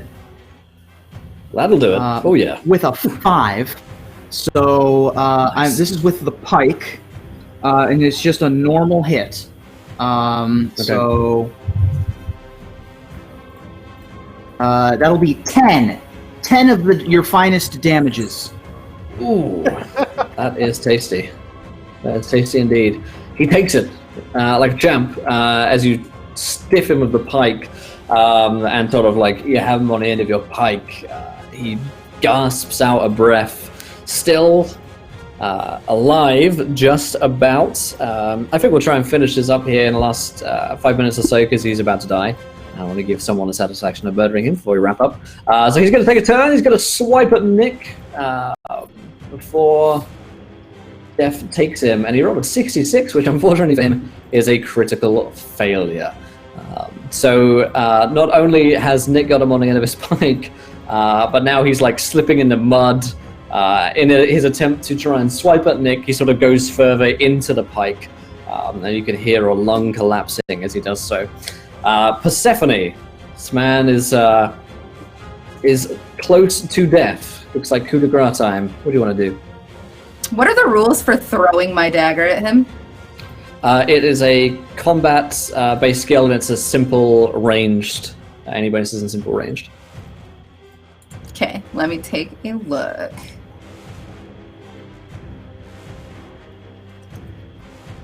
Whew. I'm gonna try.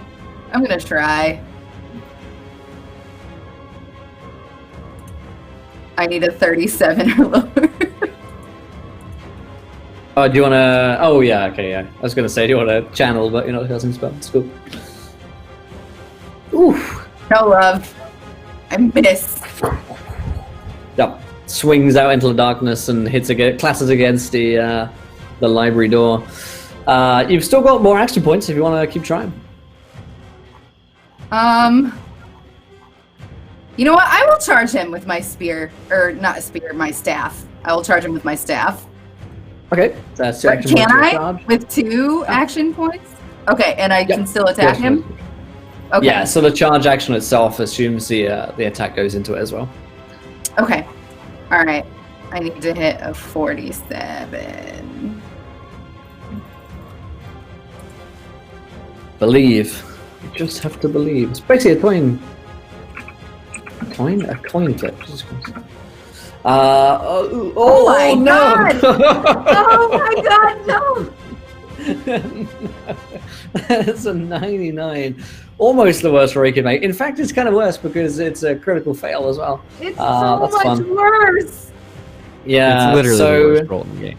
it's actually the worst roll in the game. Yeah, 100 is slightly better. So you rush towards him with the spear, and it's you were right. Leaving the magic circle was a bad idea all along. Because you end up sort of like you thrust at him, but he dodges out the way, and the spear is sort of like caught in the mud and dirt and in another person's body, like the other hound that died is like stuck in there, and you're trying to pull it out. It's not a good time for Persephone. Polaris, you see your friend in trouble again. This time it's of her own doing, but nonetheless, what do you want to do? Oh, you are muted, Lydia. I'm so sorry. It's all good. Am I unmuted now? Yeah, you're good. Okay, so she left the magic circle. Yes. Okay. Now, my spells don't say anything about them being concentration, and I don't see any reason why I can't cast them all together. Do you know? Is that okay? You should be, unless they say that they're concentration, then they're not. They don't say that. Cool. Okay. That one's I'm my not certain if it's one and- spell per round either, so I think you can cast multiple. Yeah, I'm gonna go ahead and just do another call lightning on this bad guy, just because I don't want to get confused. Cool. And do you want to channel? Do I want to what? Do you want to channel? Get that plus 10 onto the dice rolls, or plus 20, plus 30, whatever? Yeah, for sure. Cool, so there's an extra action point to do that. How many chaos die do you want to end up rolling? How many plus 10s do you want to give yourself? Just one. Okay, just a one. Conservative. Is that good? 20 stats up. You should use them. Okay, I want to use as many as I can then. The magic Well, you circle need is to. broken, so you don't get to re-roll the 6s unless you have something that lets you do that Well, now. It's a choice between using a nat 20, which is definitely a success, or 70% or whatever your roll would be with one chaos die. So it's like, Use one of your nat 20s. Your friend's in trouble. Fuck it, yeah, I'll just use a nat 20. okay, so it hits. Roll the damage. Okay. Okay, so what do I roll now? It sounds like a D10, I think. So damage doesn't get like crit bonus really. It doesn't, so I rolled a 5 with that, and then I have a 5 Plus. to my bonus. I'm sorry, I have a Nice. 6 to my willpower. Yeah. How do you want to blast this guy to Kingdom Come? With actual lightning. With actual Right. lightning, the only way. Yeah, like I just want know to what call happens lightning To us. and like be super. I want to be super upset that whatever badness has happened to my best friend Persephone, and I want to try to stand up for her and call lightning right down on this guy. Absolutely. He suffers the same fate as everything else that gets hit by a storm. And dies on the spot, burning to a crisp in front of your very eyes. There it is. I knew that would I come love it. to a minute. So at that point, as the last of the hounds is butchered, Adarian has made good his getaway, and several of the party members lie injured or grievously wounded. That is where we'll end tonight's episode. Was Zweihander Blackhearts. Congratulations, you guys. That's another successful combat survived. And no one's too badly hurt, right? Right? No one's okay. Just a black eye. Charlie has a black eye. Just a black eye and I need some wounds opium, that take out guys. of It Listen, really hurts. It's real I bad. don't have a problem. I just need some opium. That really sounds like something an addict would say. So, Charlie, you've just got a black eye. No. I need opium for this. It really hurts, guys. Oh boy. Well, it looks like we lost Ruben there on a connection. I think he said his computer died just a minute ago, so we're gonna. Hopefully, he comes back before we end the show. But we are going to end there tonight. I know, yeah, it's a dynamic pose that Ruben's in. Yeah. But we are going to go around the cast and crew tonight. Did we enjoy ourselves? Where can we find you guys online? And of course, if you guys are watching and enjoyed the show, please do let us know. If you haven't checked out Zweihander yet, you can go to their website, Heartless, or you can check out Zweihander on Target.com or Walmart.com, where you can buy it now. It's fucking awesome, so go check that out. But Doxy, awesome episodes for tonight for Persephone, making deals, getting betrayed, putting on masks. How was that? Yeah. I just want to say Darian's a dick. My name is Zero Doxy. I like butts and farting. You can find me at twitch.tv/ZER0DOXY. I stream there a lot. Also, Polaris plus Persephone for life. Or, and then life with a Y. Thank you for the clarification. Oh dear, amazing. Lydia, Polaris, how was that tonight for you? I had such a great time casting spells all over the place. Finally. That's all. Thanks for having me. This is so much fun. Fantastic. Where can we find you online, of course? Yeah, right. Okay. Twitter, CastleMac Lydia, and you can find me on Twitch at CastleMac. We play D&D in my basement with my friends on Sundays and other days. Just look it up. Amazing, fantastic. Thank you. Speedy saying, oh yes, and thank you for being here. It was awesome getting all the spells cast off today and like So much fun. cleaning house. I really love the chaos dice shit as well. That's a lot of fun to tempt you guys We're going to be into. using some of those. Yeah. Yeah. I'm looking forward to it. Sweetie, same questions. How was that time, my friend? You can find me at twitch.tv/ZER0DOXY. Speedy, I do not hear you speaking, my friend. That makes sense because I was muted.